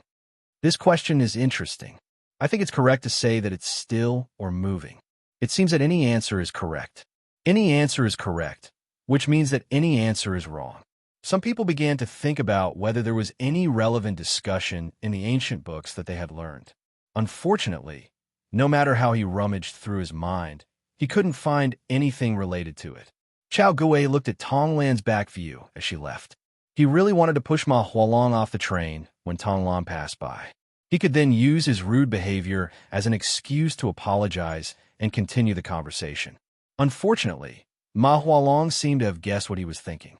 Ma Hualong stepped aside and stared at him. Sitting with you is a mistake, Ma Hualong complained in a low voice. You are crazy. You are a woman. Have you never seen a woman before? It's different this time. It's completely different. Chao Gui shook his head and stood up to receive a paper. After reading it, he pondered for a moment and looked out of the window for a moment. Then he took out a pen and an inkstone from his bag and went to the washroom to get an inkstone. He wrote, "It's both moving and still. Moving is compared to the outside of the steel beast, while being still is compared to the steel beast. Our movement and stillness are not solely determined by ourselves, but are related to the environment we are in." Ma Hualong, who was beside him, was also writing at a rapid pace. When both parties put down their pens, they looked at each other and smiled. "Let's make a bet. Our answers are the same," Chao Gui said. "No, you're crazy now. Wangjing College. Moving or still? What's the use of asking such a question? What's the use of such a question for governing the country and the people?" Zhou Rui looked at the paper in his hand and snorted. "What do you think the meaning of asking such a question is? Based on Zhao Prince Consort's actions, I'm afraid he's trying to find someone who fits his criteria. From his actions, it can be seen that he has been using conciliatory methods in order to bring the people of the Yun Nation under the rule of the Aboriginals. In order to govern people, there must be someone who can govern them. I'm afraid the Aboriginals don't have anyone they can use. Let's not talk about the traitors first. It can be seen from the fact that the selected city commanders are all from the Yun Nation. I'm afraid what he wants to do now is to find someone who fits his criteria, just as I guessed. How should I answer this question? It wasn't until noon that someone came to take the paper away and leave another paper behind. What made Chao Gui regret was that the person who came wasn't the woman in white. I must ask her name next time, Chao Gui thought to himself. Chao Gui thought to himself as he took the second test paper from the side. He only took a glance at it and was immediately stunned. Bachelor tax. Unmarried 25-year-olds will have to pay 1 tax a year. Unmarried 30-year-olds will have to pay 2 taxes. Unmarried 35-year-olds will have to pay 3 taxes, and so on. Every tax is 10% of the annual salary. What do you think about this bachelor tax? How will it be implemented? What kind of impact will it have? The entire carriage was in an uproar after seeing the questions on the paper. Even the deans of the various academies were at a loss. Baidu searched the novel website of Yunlai Pavilion to let you experience the latest and fastest novel chapters. All the novels are updated in seconds.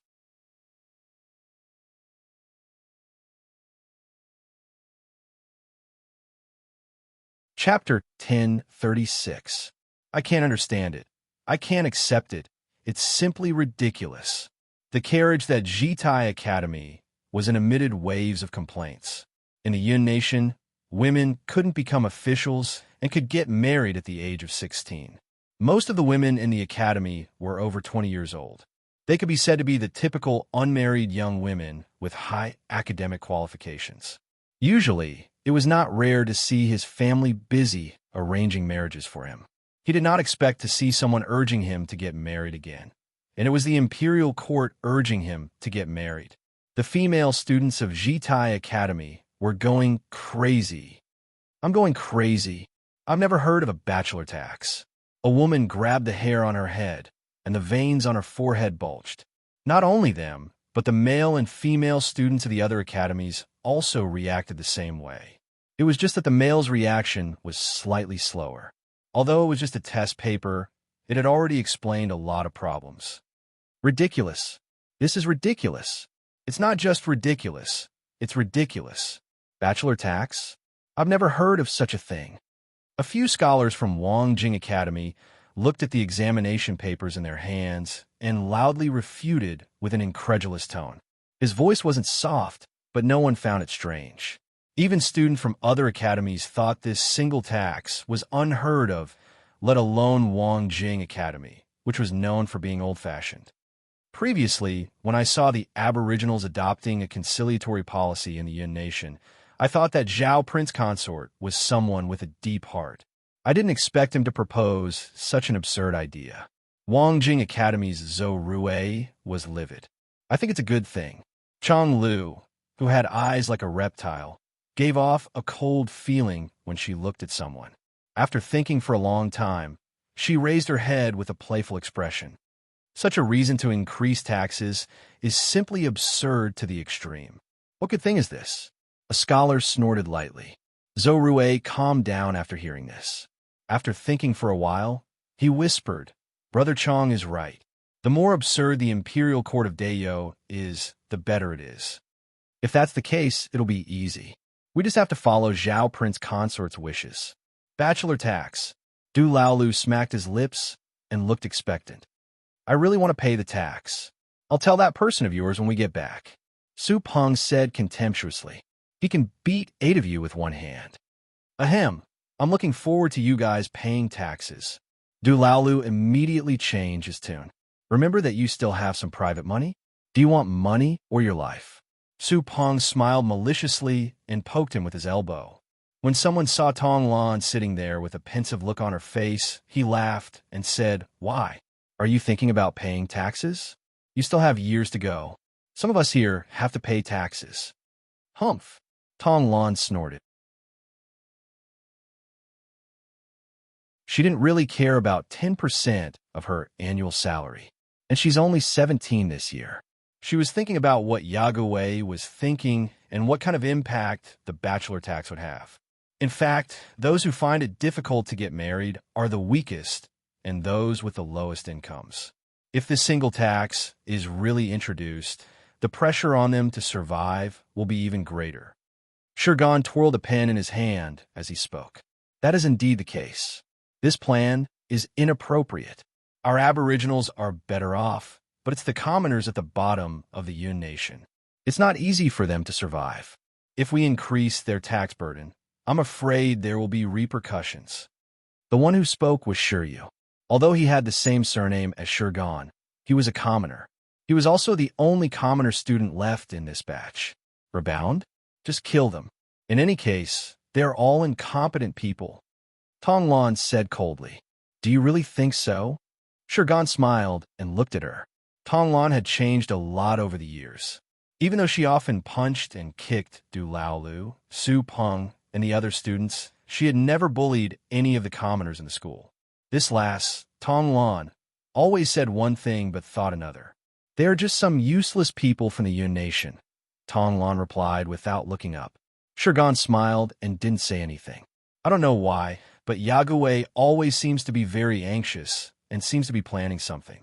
Therefore, he values the people from the Jing tribe and the Yun nation a lot and wants to use them to solve the problem of manpower shortage.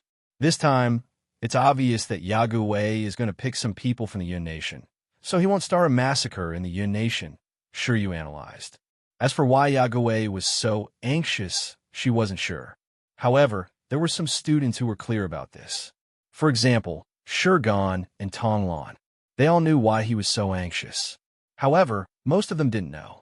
Even though these students were the descendants of court officials, most of them were collateral relatives, so they naturally wouldn't know about such an important matter. Ren Baqian carefully looked through the examination papers and picked out more than a dozen of them. Did you find anything? The Empress was combing Hua's long ponytail. Even though this looked like something a biological mother would do, it was just a whim. Or rather, she was a little bored in the car. The number of times the Empress had combed Hua's hair over the past 3 years could be counted with one hand.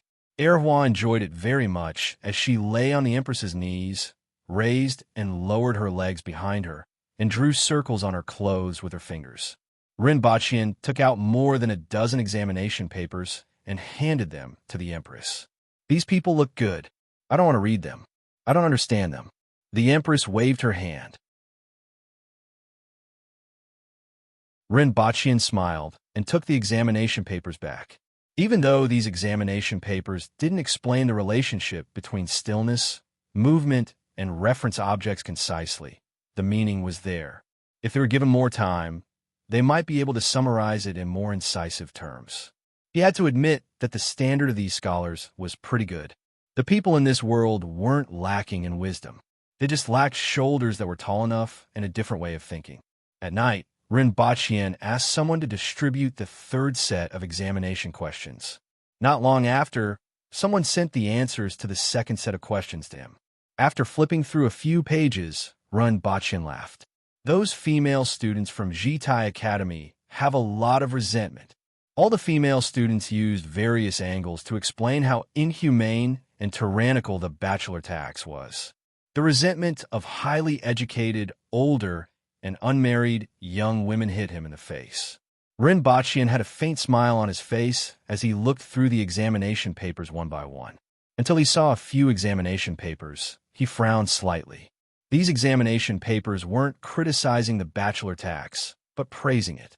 They even said things like a groundbreaking measure not seen in 1,000 years. He looked at the top of the examination papers and saw that they were students from Wangjing Academy. It was the same for a few consecutive examination papers. Rinpoche frowned and pondered for a moment. He flipped through the first examination paper and saw that the answers of the students from Wangjing Academy didn't have any eye-catching insights. 2 of the examination papers were even empty. As for the other 5, 2 of them were vague comments. It was impressive to be able to make vague comments on such an issue. The standard of the other 3 examination papers was very ordinary. Coupled with the exaggerated comments on the bachelor tax in the second examination paper, Rinpoche immediately gave Wangjing Academy an X in his heart. After that, Rinpoche finished reading all the answers, picked out more than 10 examination papers, and put them aside. He then sighed and said, "They don't live up to their name. Nothing to your liking?" The Empress, who was playing fishing with Lu Hua out of boredom, looked up at him and then lowered her head again. "Don't tell me you are following the requirements of the students from Black Bamboo Academy?" Rinpoche immediately knew that the Empress had misunderstood and explained, "I'm talking about the top of the 5 big academies, Wangjing Academy." At this point, Rinpoche shook his head slightly and said, "These scholars from Wangjing Academy have improper intentions. The scholars sent by the academy are cunning and malicious toward the imperial court. This is inseparable from the culture and education of the academy. Even if their methods are more brilliant, I would still look up to them. They probably think that I'm a fool. Close down this Wangjing Academy." "Close it down then." The Empress didn't seem to care at all. "If you want to, you can just flatten it to avoid leaving behind any disasters. There's no need. Have you heard of this saying? A scholar's rebellion failed after 3 years. These people can only use small tricks. If they don't repent in the future, then we can execute their 3 families. This will be considered justifiable." The Empress, who was reaching out to clap, paused, looked up at him, and said, "Previously, my father said that those who are knowledgeable are vicious. After seeing you, I believe it. It was just a casual remark. I have already spared their lives from the hands of Her Majesty. If they still act recklessly, then I can only say Amit Ba." With a few simple sentences, the 2 of them sentenced Wangjing Academy to death. This Chao Gui from Shaojiang Academy is not bad. He actually proposed a method of reducing taxes instead of increasing taxes. He has some insight. Rinpoche then looked at the dozens of examination papers again and found Chao Gui's paper from the first set. The answers on both papers were quite to his liking. In addition, Ma Hualong from Shaojiang Academy, Quan Quaning from Jiangling Academy, Guo Chunsheng from Baiquan Academy, and the brothers Wu Fan and Wu Qian from Fenghu Academy were also not bad. There were also some people who weren't as outstanding as these people, but they had a certain level of insight and were worth looking forward to. Next, he waited to see the answers on the 3rd set. It seemed like he would be able to gain something this time. In addition to the scholars from the Yun Nation, some of the students from the academy had also written in the 2nd set. The growth of these students made him extremely pleased. Baidu search 081 Chinese network yen. No advertising words.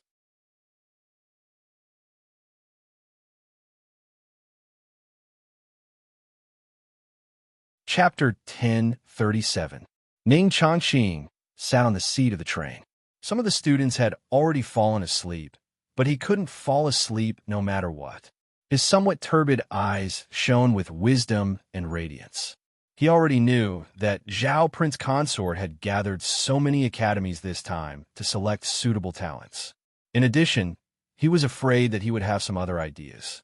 For example, he wanted to see the current thoughts of the Yun Nation scholars and their perception of the imperial court.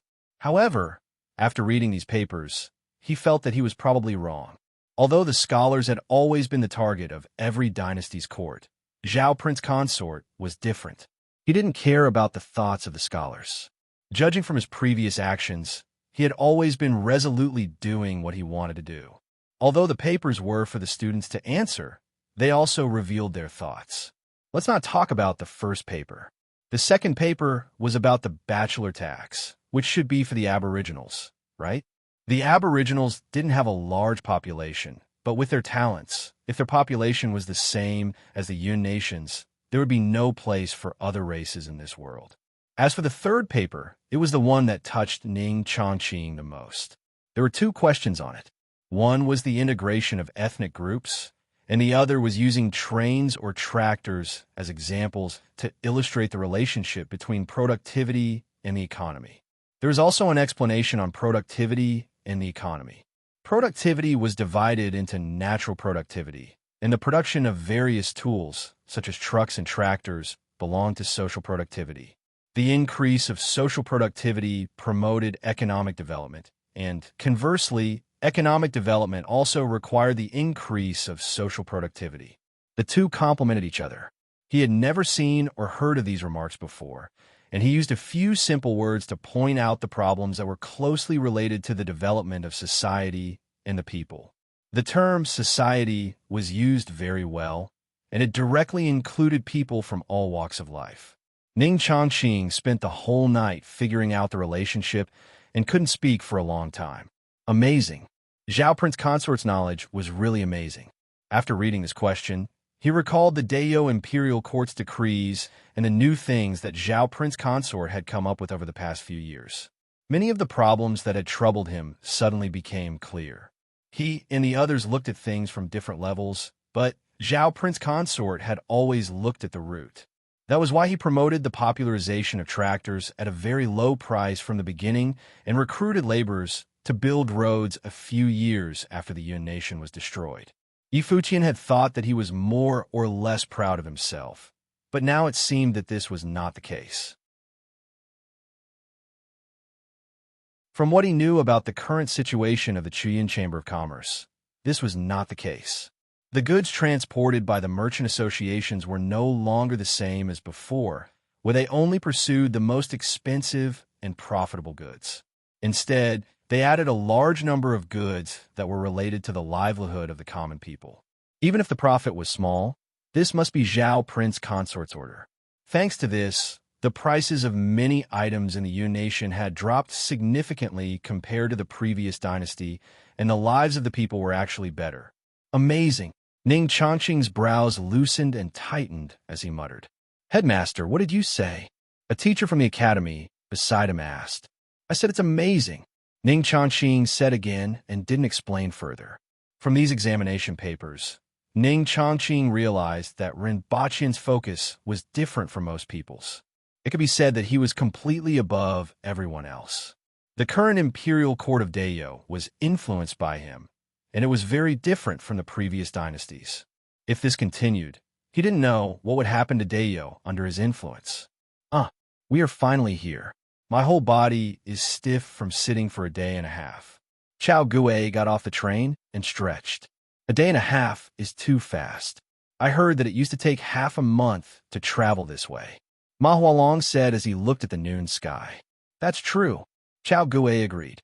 Before the advent of tractors, it was unimaginable to reach Lan City from Pingdu in a day and a half.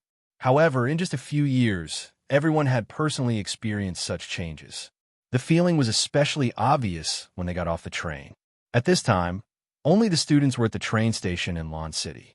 After all of them got off the train, they were brought to Lan City. As for the Emperor's entourage, it had already left before they got off the train. Even those young people with unknown identities were gone. "Do you think those people are from the Black Bamboo Academy?" Ma Hualong suddenly asked. "I think so too. I don't know what's waiting for us next. I'm also very curious. I thought that there would be an exchange in Lan City to select talented people. I didn't expect to be tested on the train. I don't know what's waiting for us next," Chao Gue said with a smile. Shui Yuanpei, who had a cold expression on his face, walked to the two of them and seemed to want to say something. "If you have something to say, just say it. Don't beat around the bush." Ma Hualong wasn't polite at all. "What do you think of these questions?" Shui Yuanpei asked. The other two naturally knew that he wasn't asking how they should answer the question. Instead, he was asking for their opinions on the person who set the question. I think Zhao Prince Consort is different from what we thought, Chao Gui said directly. I think so too. Ma Hualong smiled and said, His Highness is famous all over the world for his incomparable heavenly works and miscellaneous skills. Some of the new things in the past few years were created by his hands. Moreover, I heard that he has a good understanding of agriculture. I originally thought that was it. However, the last two questions this time showed that Zhao Prince Consort viewed the nation and its people from a very high level. From the ethnic integration question, it can be seen that he doesn't view the aboriginals as first class and the rest as second class. I'm looking forward to meeting him in person. Ma Hualong's tone was a little gloomy. In this world where looks are everything, I think he should be able to understand me. Although Zhao Prince Consort isn't handsome, he isn't ugly either. Chao Gui laughed and patted Ma Hualong's shoulder. Didn't you see him from afar the other day? Although he looks a little fierce, he's definitely not ugly. Shui Yuanpei couldn't help but laugh. Ma Hualong was extremely ugly and had been looked down upon before. It was said that he was once recommended to Wangjing Academy by Chui Qing, a famous expert from the Yun Nation, but he didn't even get to enter. Although Ma Hualong often teased himself about this, everyone knew that this was a thorn in his heart. I wonder how they will communicate. The scholars of Wangjing Academy whispered to each other as they approached the city wall. Just deal with it as it comes, another person said. The people of Wangjing Academy didn't know that they had been passed by him on the train. Chang Lu walked behind them and listened to their conversation. She sneered in her heart. Fools, a bunch of fools. It's the same from top to bottom. They don't know the time and don't know the number of days. Every day, they hold on to the things left behind from thousands of years ago as the supreme truth and don't dare to go beyond the rules. You originally had the support of the imperial court, but now that the world has changed, you still hold on to those ridiculous ideas. What a bunch of fools. I believe that Zhao Prince Consort understands the situation of Wangjing Academy. Next, we just need to find an opportunity to meet that person. It's about time for someone else to take charge of Wangjing Academy. Those scholars didn't expect that Chang Lu, who had always been quite active, would actually have such an idea. Many scholars entered Lan City, and they were most curious about the street lamps that had been rumored to be there. Every 30 meters, there was a street lamp that stood on the side of the road.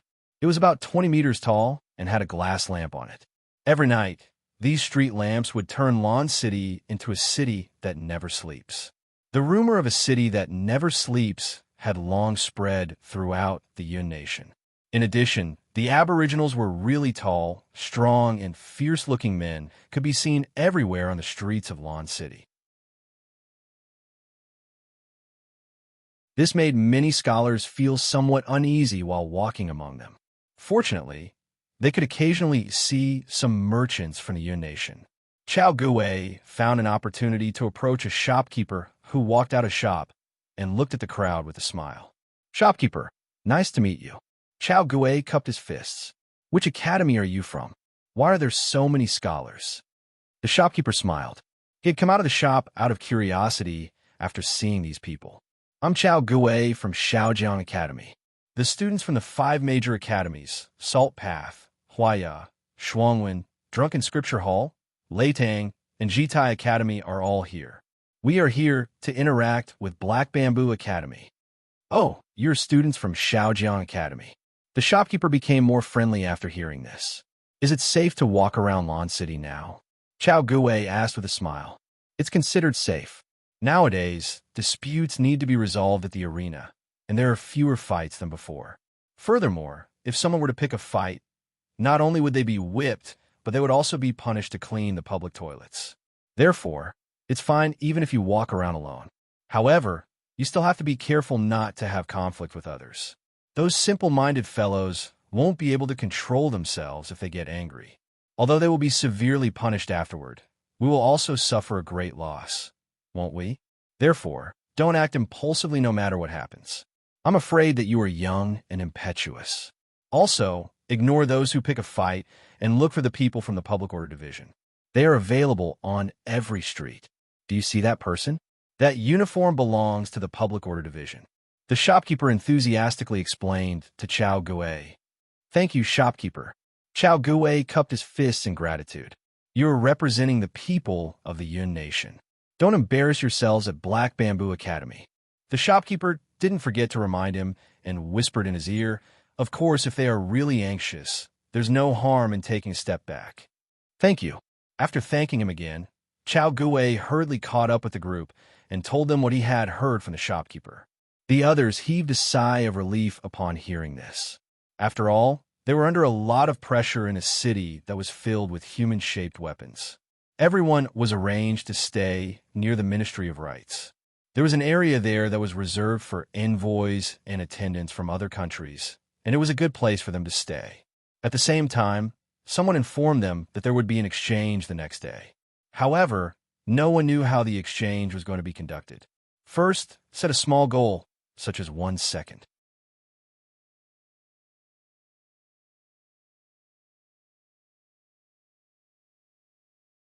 Chapter 1038. A scholar pushed open Chao Gui's door and shouted, "Someone just came to inform us that we will be visiting Black Bamboo Academy on the first day, free activities on the second day, and lectures on the third day." Apart from Chao Gui, there were a few other scholars in the room. Lectures. Someone stood up and asked doubtfully. Every academy will send one student to present their expertise. The lecture cannot be less than an hour and not more than 2 hours. Is there any specific content? No. Anything is fine as long as it's something they are good at. That's interesting. I reckon that no matter who goes on stage, they will have to face criticism from the other academies. If they're not careful, they will lose face. That's why they have to present their expertise. That's interesting. Everyone's expressions were not solemn, but they were not relaxed either. Although there was only one person on the stage, he represented the reputation of the academy. If he gave a good lecture, the entire academy would gain face. If someone were to make things difficult for him, he would lose a lot of face. Sure enough, there's no such thing as a good banquet. Someone tapped the book with a fan. It's the same. Every academy will face various situations, and it will depend on their own means. If the content of the lecture is problematic, it will definitely be criticized by others. Therefore, the content of the lecture is very important. Not many people cared about the tour. It was more or less the same for every academy. At most, there would be some differences in scale and scenery, and some academies would have some unique characteristics. However, Black Bamboo Academy, wouldn't its unique characteristic be fighting? Everyone's thoughts were on the lecture. As for the candidate, it was obvious that it would be one of the most outstanding students in each academy.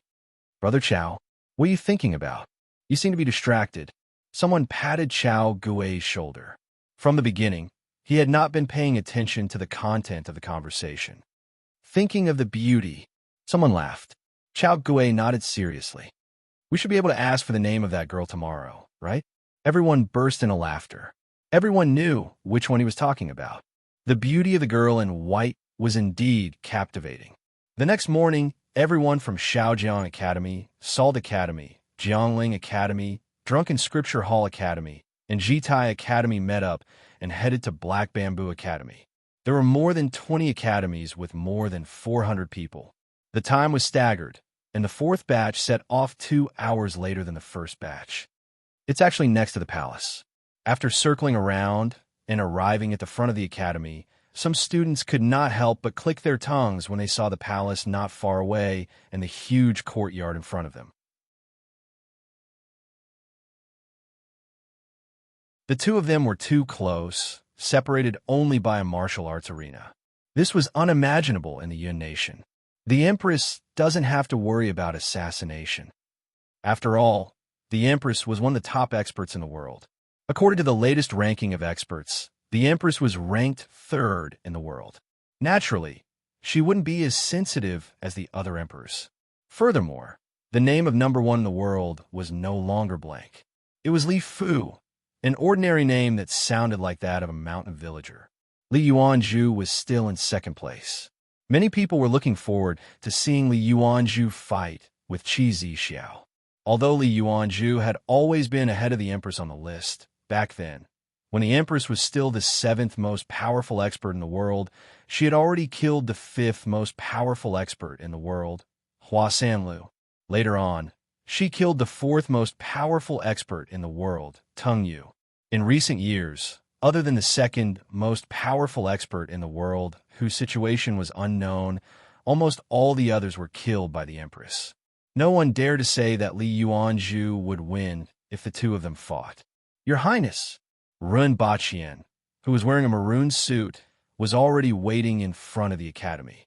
After seeing everyone, he opened his arms and said, "Welcome to Lan City. Greetings, Your Highness." Regardless of what they thought, everyone respectfully saluted. In terms of etiquette, the people of the Yun Nation were much better than the Aboriginals. Chao Gui saw a few men and women standing behind Rinpoche, including the woman in white. You are all from the most famous academies in the Yun Nation and the most outstanding young people in Dayo. This exchange is an opportunity for you and the students of the Black Bamboo Academy to broaden their horizons and increase their knowledge. Later, I will let the students of the academy take you on a tour to see how different it is from your academy. If you have any questions, you can ask them. You can enter all the areas, including the laboratory. A question came from behind Rinpoche. Including the laboratory, Rinpoche nodded and responded with a smile. In any case, they couldn't understand it. Compared to the laboratory, they were probably more interested in the library. Of course, some of the little things in the laboratory were also very interesting. The scholars in front were a little puzzled. What was the laboratory? It sounded like it was quite important. All right, you can go ahead and have a tour. We will meet again later. Rinpoche waved his hand at the crowd. He still had other things to do after making arrangements for the students. Your Highness, an old man with white hair and a healthy, rosy face stepped forward and asked, "I don't know if there are any rules in Black Bamboo Academy. I'm afraid that some people will unknowingly offend the academy." The person who spoke was the dean of Jiangling Academy. You can't spit anywhere. Other than that, there's nothing else. In addition, don't disturb the students who are in class. Rinpoche waved his hand and smiled. Black Bamboo Academy was strict and lax. In terms of academics, he would frequently hang students up for target practice. Even though they wouldn't die, it was inevitable that they would suffer some injuries. This made Rinpoche no different from a devil in human skin in the student center. Other than academics, Rinpoche didn't have any requirements for the students, whether they read comics after class or fell in love. What bothered him was why the number of students falling in love at such a young age was so low. So far, other than Du Laolu, who got married in his 2nd year of high school, none of the other students had fallen in love at such a young age. He didn't even have a chance to show off his democracy, freedom, benevolence, and harmony. After Rinpoche left, the students behind him came forward. Shurgan stood in front, cupped his fists, and said gently, "I'm Shurgan, and I've been ordered by Her Highness to bring you around the academy. You don't have to be reserved. If you have any doubts, you can ask me directly."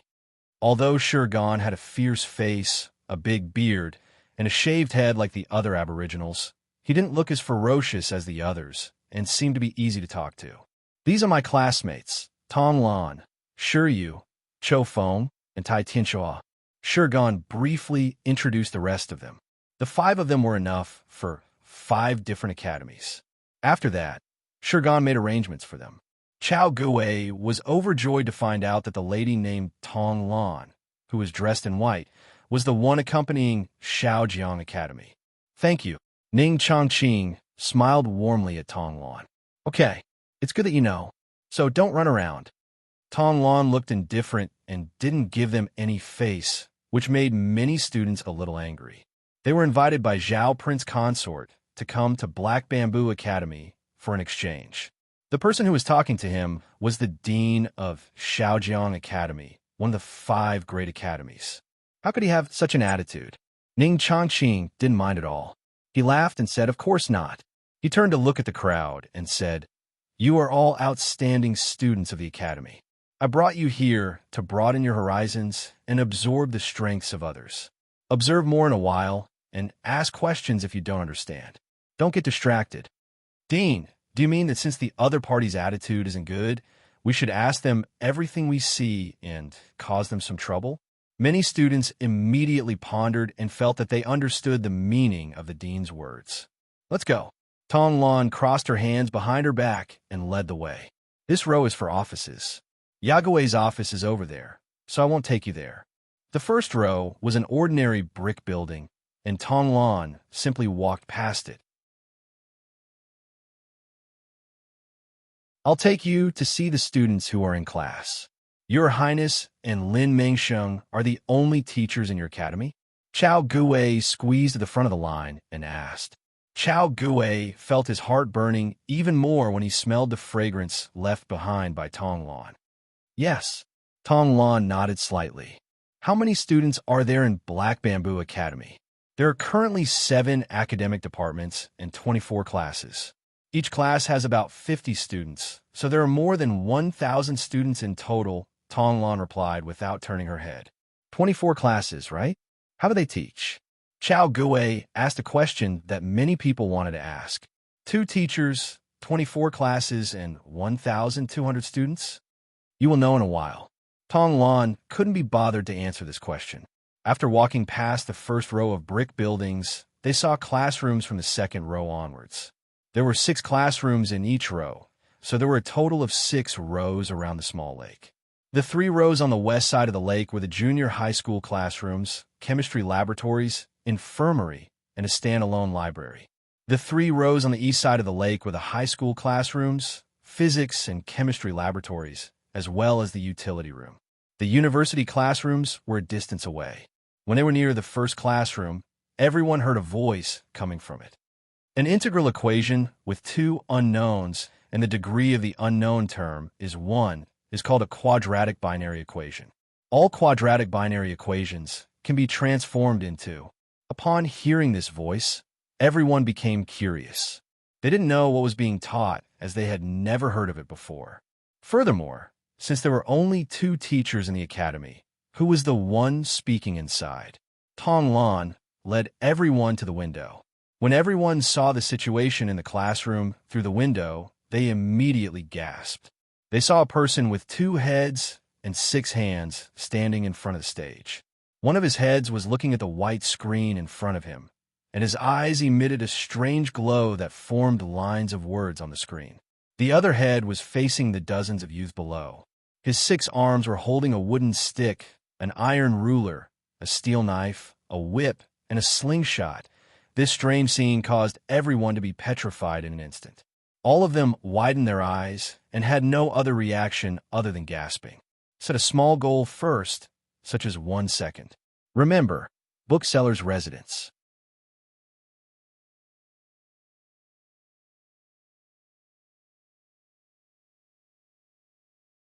Chapter 1039. The morning sun was scorching hot. However, everyone from the Shaojiang Academy felt a chill from head to toe. What is that? Chao Guilian couldn't maintain the smile on her face. Her eyes widened, and her fingertips trembled. Didn't you ask how the 2 teachers teach? Tong Lan was inexplicably happy when she saw everyone's reaction, and her tone became a little more provocative. Her back was facing everyone, but her eyes were slightly curved. This isn't human.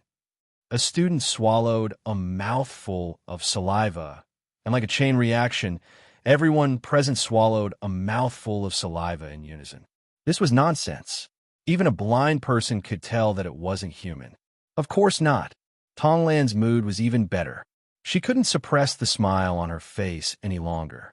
It's a Wang Liang that Yague caught. It looks a little strange, but it's quite knowledgeable. Tong Lan rolled her eyes and blurted out, Wang Liang. Everyone looked at the fellow with 2 heads, one looking in front of the other, and felt that this thing was different from the legendary Wang Liang. However, everyone still believed it. Even such an inhuman thing had appeared. What else could they not believe? Everyone stood outside the window, blocking a large portion of the light, not to mention the uniform sound of inhaling and swallowing of saliva. The students in the classroom turned their heads to look outside. Just as they turned their heads, the monster standing in front of them lashed out with the whip in his hand. Ha! There was an explosive sound in the air. A blood-red mark immediately appeared on that student's forehead. If it was an ordinary person, this whip would have split open their flesh. That student quickly looked straight ahead and secretly used one hand to dig out some ointment from the table and apply it on his forehead. Everyone, who had just caught their breath, almost couldn't catch their breath again when they saw this scene. Everyone finally knew why the students inside were so well behaved. If they were in the Shaojiang Academy, and there was a row of people standing outside, the students definitely wouldn't be in the mood to listen to the lecture. With a knife on their neck, they couldn't be disobedient even if they wanted to. Everyone suddenly felt that the days of being punished in the academy were simply like being in a fairyland. In the future, if anyone said that it wasn't easy to study hard for 10 years, they should come to the Black Bamboo Academy to take a look. After a long time, Ning Chongqing let out a long breath. Is this how you teach? This is the lightest punishment. If you're lucky, you can still see the target practice, Tonglan said. Then, she left everyone who was still in a daze and headed to the next classroom. Everyone hurriedly followed, but there were waves of tempestuous waves in their hearts. The only teachers in Black Bamboo Academy were Zhao Prince Consort and Lin Mengxian. The others were all legendary demons and ghosts. There was actually such a thing in the world, and it was even captured. These were still acceptable. After all, there had always been legends of ghosts and gods. But what was Yagüe? Could it be that there was an extremely powerful demon in the Black Bamboo Academy? Tonglan sounded so familiar. In just a few minutes, everyone had received too much information, and they couldn't digest it for a while. And that terrifying teaching method. Everyone just wanted to find a place to calm down. Unfortunately, Tonglan didn't give them a chance to digest this as she continued walking forward. When they arrived at the second classroom, everyone subconsciously looked to the front and saw an exquisite and beautiful lady. Everyone let out a long sigh of relief. Inexplicably, they felt a little more relaxed.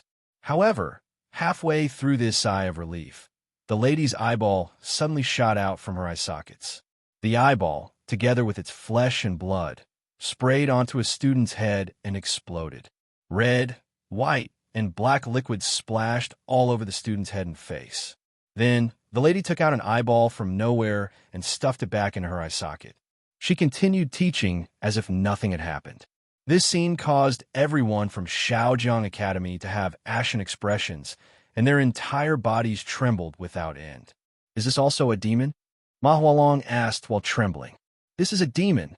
Tonglan suddenly felt that it wasn't such a chore to bring these people on a tour. Otherwise, she wouldn't be able to see such a funny expression. Needless to say, Yagüe was getting more and more mischievous. Originally, there were some robots that were similar to humans, but after being broken twice, the current robots began to develop in the direction of a demon. Almost all of them had some functions that weren't very lethal, but were very frightening. For example, the mathematics teacher with 2 faces. He was staring at you almost all the time, and there were no blind spots. Coupled with the weapon in his hand, it was still quite stressful for the students. There was also this ghost-eyed lady. Her eyeballs didn't hurt when they hit the body, but they would directly explode and be covered in paint. They would have to scrub off a layer of skin if they wanted to wash it clean. Otherwise, they would have to go to school with a head full of red and green. Next up was the third classroom. This time, there wasn't even a human figure inside. It was a semicircular body with a lot of steel tentacles and an electric shock function. These are collectively known as demons and monsters. They are some strange creatures that exist in unknown places. No one knows how long they have lived. Even though they aren't humans, their knowledge isn't low. Tonglan simply categorized these messy things into a general category. The people from the Shaojiang Academy had no choice but to suppress the fear in their hearts, as well as the doubt of, why does this thing exist in an unknown place and yet possess human knowledge? They followed Tonglan and continued to walk forward. Sure enough, they also saw some non-human creatures. Along the way, everyone only paid attention to these things. They almost didn't pay attention to other things, such as the composition of the students and what they were taught. Along the way, they saw the female students from Jitai Academy with ashen faces. Both parties looked at each other and saw that their faces were about the same. They knew that the other party must have seen those horrifying non-human creatures as well. This is the chemistry laboratory of the middle school department. When they arrived at one of the classrooms in the third row, everyone saw dozens of students standing in front of tables. There were iron cylinders, glassware, and other things on the tables. A sphere with tentacles was hanging from the ceiling, emitting an electronically synthesized voice. Now, put a small piece of potassium into the water and see what kind of reaction it will produce. Laboratory? The laboratory that Zhao Prince Consort mentioned previously? Everyone had just become a little immune to those strange-looking teachers. The main reason was that there were too many fresh things, which diluted the impact of those demons and monsters. Just as everyone was looking curiously, they heard a student in a corner shout, "Oh no!" More than half of the students instantly hugged their heads and squatted down. Boom! A ball of purple flames exploded in that corner, and a bucket of water was blown away and splashed onto many students. Idiot, you put such a big piece of potassium. This power is at least half the size of palm. Tong Lan snorted gloatingly. She was too familiar with this. They had done this many times in the past. One of her dresses was also burnt. There was no need to inform the people from the clinic. When they heard the noise, they came out from the infirmary. They went to take a look and praised, "Not bad. No one is seriously injured. Practice makes perfect." This saying is true everywhere. Everyone from Shaojiang Academy felt a toothache when they heard this. They were so familiar with hugging their heads and squatting down. Was it because of practice makes perfect? That's right. Just do it a few more times, and it will be fine. Tong Lan saw through everyone's thoughts and smiled.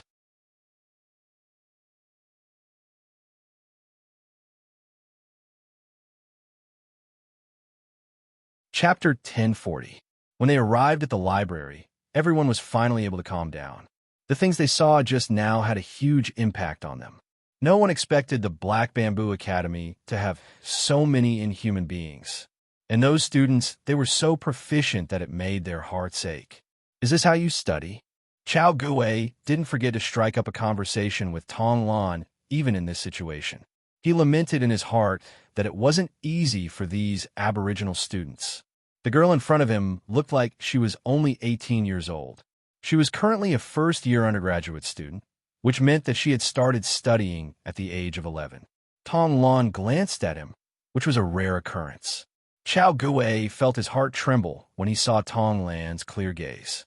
"What kind of awareness do you think we have when we study?" Tong Lan said in a flat tone and lowered her head. She couldn't hold it in anymore.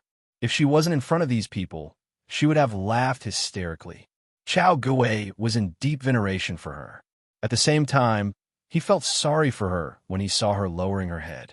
It was hard to imagine what kind of hardships an 11-year-old girl would experience in this academy. "You are using your life to study." Tong Lan almost couldn't hold it in. Of course, it wasn't wrong to use one's life to study. It was just that Du Laolu, Su Peng, and a few others couldn't finish their homework or pass their exams. However, Tong Lan quickly snorted and made a dismissive expression. "Take a break. You could take a walk around the library. I have something to do and have to leave." Tong Lan opened the door and smelled roasted sweet potatoes. Don't forget about this. Tong Lan didn't need to look to know who it was.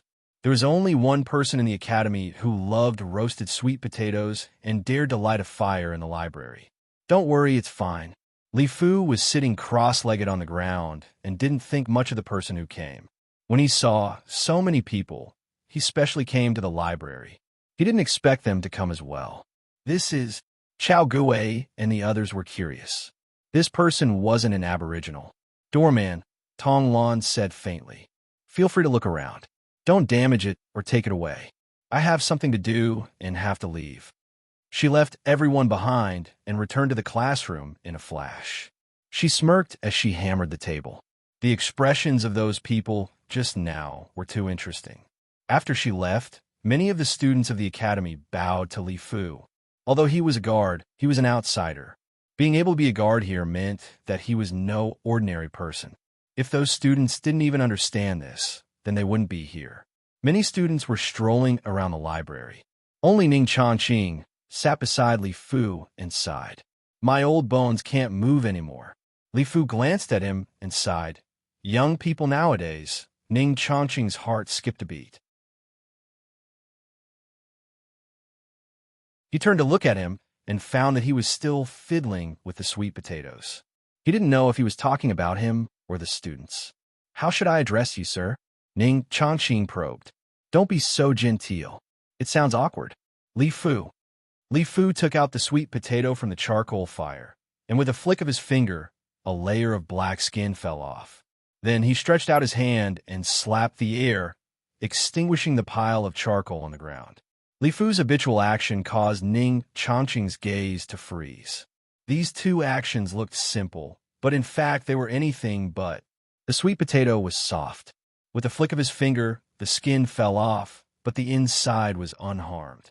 This kind of power control was not something an ordinary martial artist could achieve. And to extinguish the charcoal fire with a palm, the wind from the palm would only make the charcoal fire burn even more fiercely. Thinking of the name Li Fu, Ning Chongqing's heart trembled. Could this be the one on the ranking? Why was he here? Dean, I don't know what language this book is written in. Someone ran over with a book for Ning Chongqing to see. Ning Chongqing suppressed his bewilderment and took the book. The language was very different from today's. Although there were some similarities, there were very few differences. Another language? Where did it come from? Ning Chongqing was extremely puzzled. Nowadays, there are no such languages in several countries. Zhao, Prince Consort, came from several countries. Thinking of this, Ning Chongqing got up and bowed to Li Fu. He hurried to the many bookshelves. Indeed, all the books were written in this language. If there were only one or two books, it was possible that Zhao Prince Consort had obtained them from somewhere else. However, all of them were written in this language, which explained some problems. There was another country outside of these countries. Zhao Prince Consort appeared in Dayo instead of one of the other three countries. Could that country be outside of the mountains in the west or south? While Ning Chongqing was deep in thought, the others found some good things. For example, comics. Although they couldn't understand them, they found the drawings rather interesting. Sir, may I ask what's upstairs? Someone who couldn't understand all the books on the first floor came to Li Fu and asked with a bow. Why don't you go up and see for yourself? Li Fu replied casually. He wasn't a librarian and didn't care what these people were doing here. In any case, they were brought here by that little girl. After a while, an exclamation came from the second floor. There are actually so many martial arts manuals. What? Someone shouted from the first floor. The second floor is full of martial arts manuals.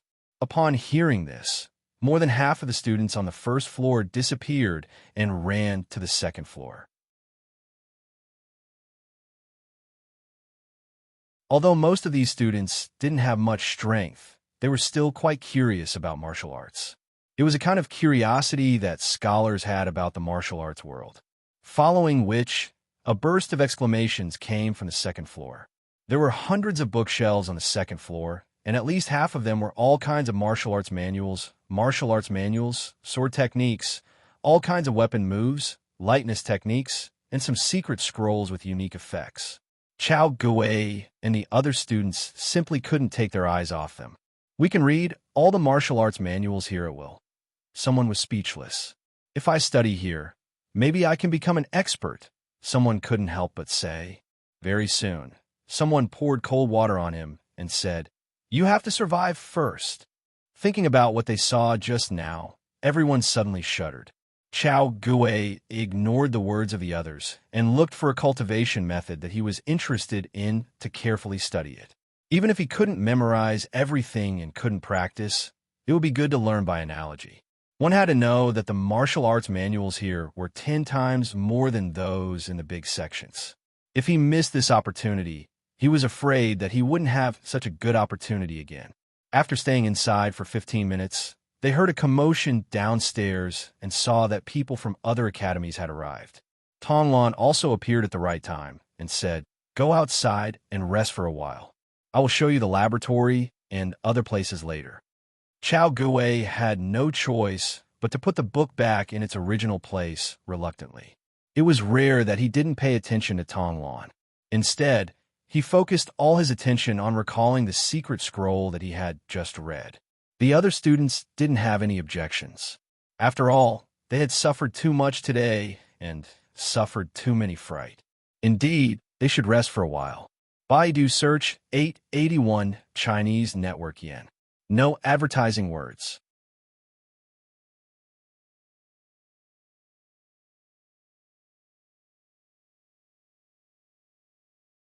Chapter 1041. Everyone was resting by the lake, but they couldn't calm down. Soon, the topic shifted back to those teachers. Black Bamboo Academy's teaching methods were terrifying, and so were the books in the library. Everyone could understand this. However, the existence of those teachers gave them a fright. This was what they were most concerned about after they came back to their senses. Those inhuman beings. Tong Lan felt very comfortable as she listened to everyone's conversation. It was so fun to tease these people. She didn't have this opportunity in the past. Ning Chongqing walked to Tong Lan's side and sat down with a smile. Today was really an eye-opener for us. Tong Lan was a little hesitant on how to answer. Ning Chongqing didn't wait for her to answer and asked with a smile, "Is the old teacher in the library the one on the list?" "You know about it?" Tong Lan thought for a while and said, "Thanks to him, nothing in the academy has ever been lost. With him around, who could steal?" Ning Chongqing confirmed his guess and smiled bitterly. It was indeed him. Such a person was actually a gatekeeper at Black Bamboo Academy. She let out a long sigh and asked again, "What did you learn?" "Chinese, mathematics, chemistry, and physics." Tong Lan counted with her fingers and realized that there were only 4 subjects. There were many more subjects in the library, such as sociology, psychology, architecture, poetry, medicine, education, materials, agriculture, philosophy, law, manufacturing, economics. There were too many. At this thought, Tong Lan felt that the academic curriculum wasn't important anymore. To learn everything. Even those perverts with swords on their backs couldn't do it. Ning Chongqing was a little interested and asked, "What are these subjects? Can you explain in detail? I'm very interested." Tong Lan raised her eyebrows impatiently. However, seeing that these people had brought her so much fun, she suppressed her eyebrows and said calmly, "Chinese is literacy, and mathematics is algebra. You also have to learn the arithmetical classic, right? It's similar to the arithmetical classic. As for physics, it's the various phenomena of nature, the structure of matter, the interaction of matter, and the law of motion of matter." Ning Chongqing interrupted Tong Lan and asked, "The matter you mentioned, everything in the world can be touched or not. As long as it exists, it's all there. Whether it's soil, stones, trees, flowers, birds, beasts, the air we breathe, the clouds and lightning in the sky, or the ice and snow on the peaks, it's all there." When Ning Chongqing heard the other party's words, his eyes were filled with shock. The surrounding students who were attracted by the conversation couldn't help but say, "Isn't this the great Tao of heaven and earth?" That's what Yaguwei said back then. Tong Lan thought about it carefully. That's not wrong. In the eyes of others, it was the great Tao of heaven and earth. However, in the eyes of the students of the Black Bamboo Academy, it was subdivided into different things. Absolute silence. Learn the great Tao of heaven and earth? It's not as powerful as you think. Tong Lan was thin-skinned, so she explained, "For example, why do fruits fall from the tree? Don't fall into the sky. It fell vertically. Because the earth is below?" Someone asked subconsciously. "Then why did it fall down?" Tong Lan asked. Not many people had thought of such a logical question. "Why?" "This is what we are learning," Tong Lan said faintly. She had no intention of explaining to everyone. The problem seemed simple to her, but the people of the academy began to scratch their ears and cheeks. Why was that? In the past, no one had asked about it, so they didn't feel it. Now that someone had mentioned it, they felt like a feather was scratching their hearts. "Young friend, I'm also very curious. I hope you can enlighten me." Ning Chanchin couldn't help but say. Tong Lan then explained, the Earth has gravity. Every object in the world has gravity, and this is one of the few fundamental forces in the world. When everyone heard the words, one of the few fundamental forces in the world, they immediately felt that it was amazing. Even the people who were chatting stopped talking and gathered behind Tong Lan to listen to her. Since every object in the world has gravity, why is it not sucked up to the tree but to the ground? Shui Yuanpei asked with a cold face. Although he didn't fully understand, he immediately found a flaw in Tong Lan's words. The strength of gravity is related to mass. The Earth has the greatest mass, so it will fall to the Earth. Tong Lan thought about it, but didn't say that the world was a sphere. After all, this was only mentioned in the book. It only said that the Earth had the greatest mass, so it produced the greatest gravity. Seeing that everyone still didn't understand, Tong Lan asked, why does the world revolve around the sun? Everyone from the academy was immediately puzzled.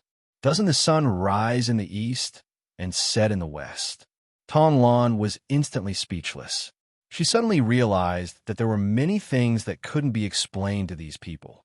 If she wanted to explain, even 3 days and 3 nights wouldn't be enough.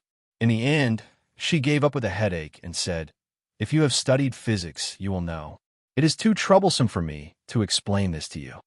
Someone suddenly said, you're not trying to scare us, are you? Otherwise, why can't you explain it? There was a moment of silence. Tong Lan's face instantly turned ice cold.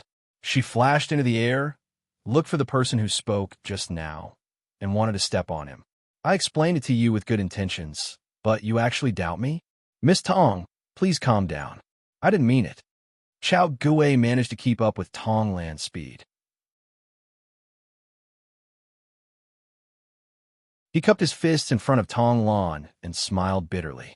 Actually, I can't explain it myself. The scholar who spoke just now said in a low voice. He sounded very unconvinced. Tong Lan's face immediately turned ashen. You guys are too ignorant. It's a waste of time to explain to you guys. Tong Lan was furious as she spoke in a disdainful tone. At this moment, many of the Shaojiang Academy students also revealed angry expressions. The Shaojiang Academy was one of the 5 academies in the Yun Nation, and they were the best of the best. How could they not be treated with respect? With just one sentence, you've condemned everyone as ignorant, yet you can't give a reason for it. How can anyone be convinced? How could he not be angry? Why don't you tell us? Are we ignorant, or are you lying? You don't have much knowledge, but you do have a big temper. Upon hearing everyone's words, Tong Lan felt as though she was about to erupt with anger. Since young, who had ever doubted him like this? What's more, he was only telling them out of kindness. Otherwise, he wouldn't even bother with them. Who would have thought that he would be questioned as nonsense by them? Tong Lan's delicate little face turned ashen. She was so angry that her hair was fluttering in the wind. All of you shut up, Ning Chanchin bellowed.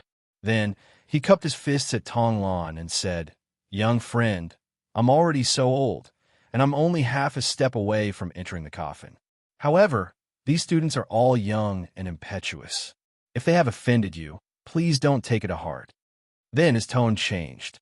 However, if you don't explain, I'm afraid that these disciples will not be convinced and think that you're lying. Not only will it affect you, but it will also affect Zhao Prince Consort's reputation. Tong Lan's chest heaved a few times, and she glared at everyone fiercely. She was extremely angry, but she had to suppress her anger. At the same time, she knew that if she didn't explain to everyone, there would really be gossip about the Black Bamboo Academy. However, it wasn't easy to explain. Just the fact that the world was round was enough to argue with them for a long time.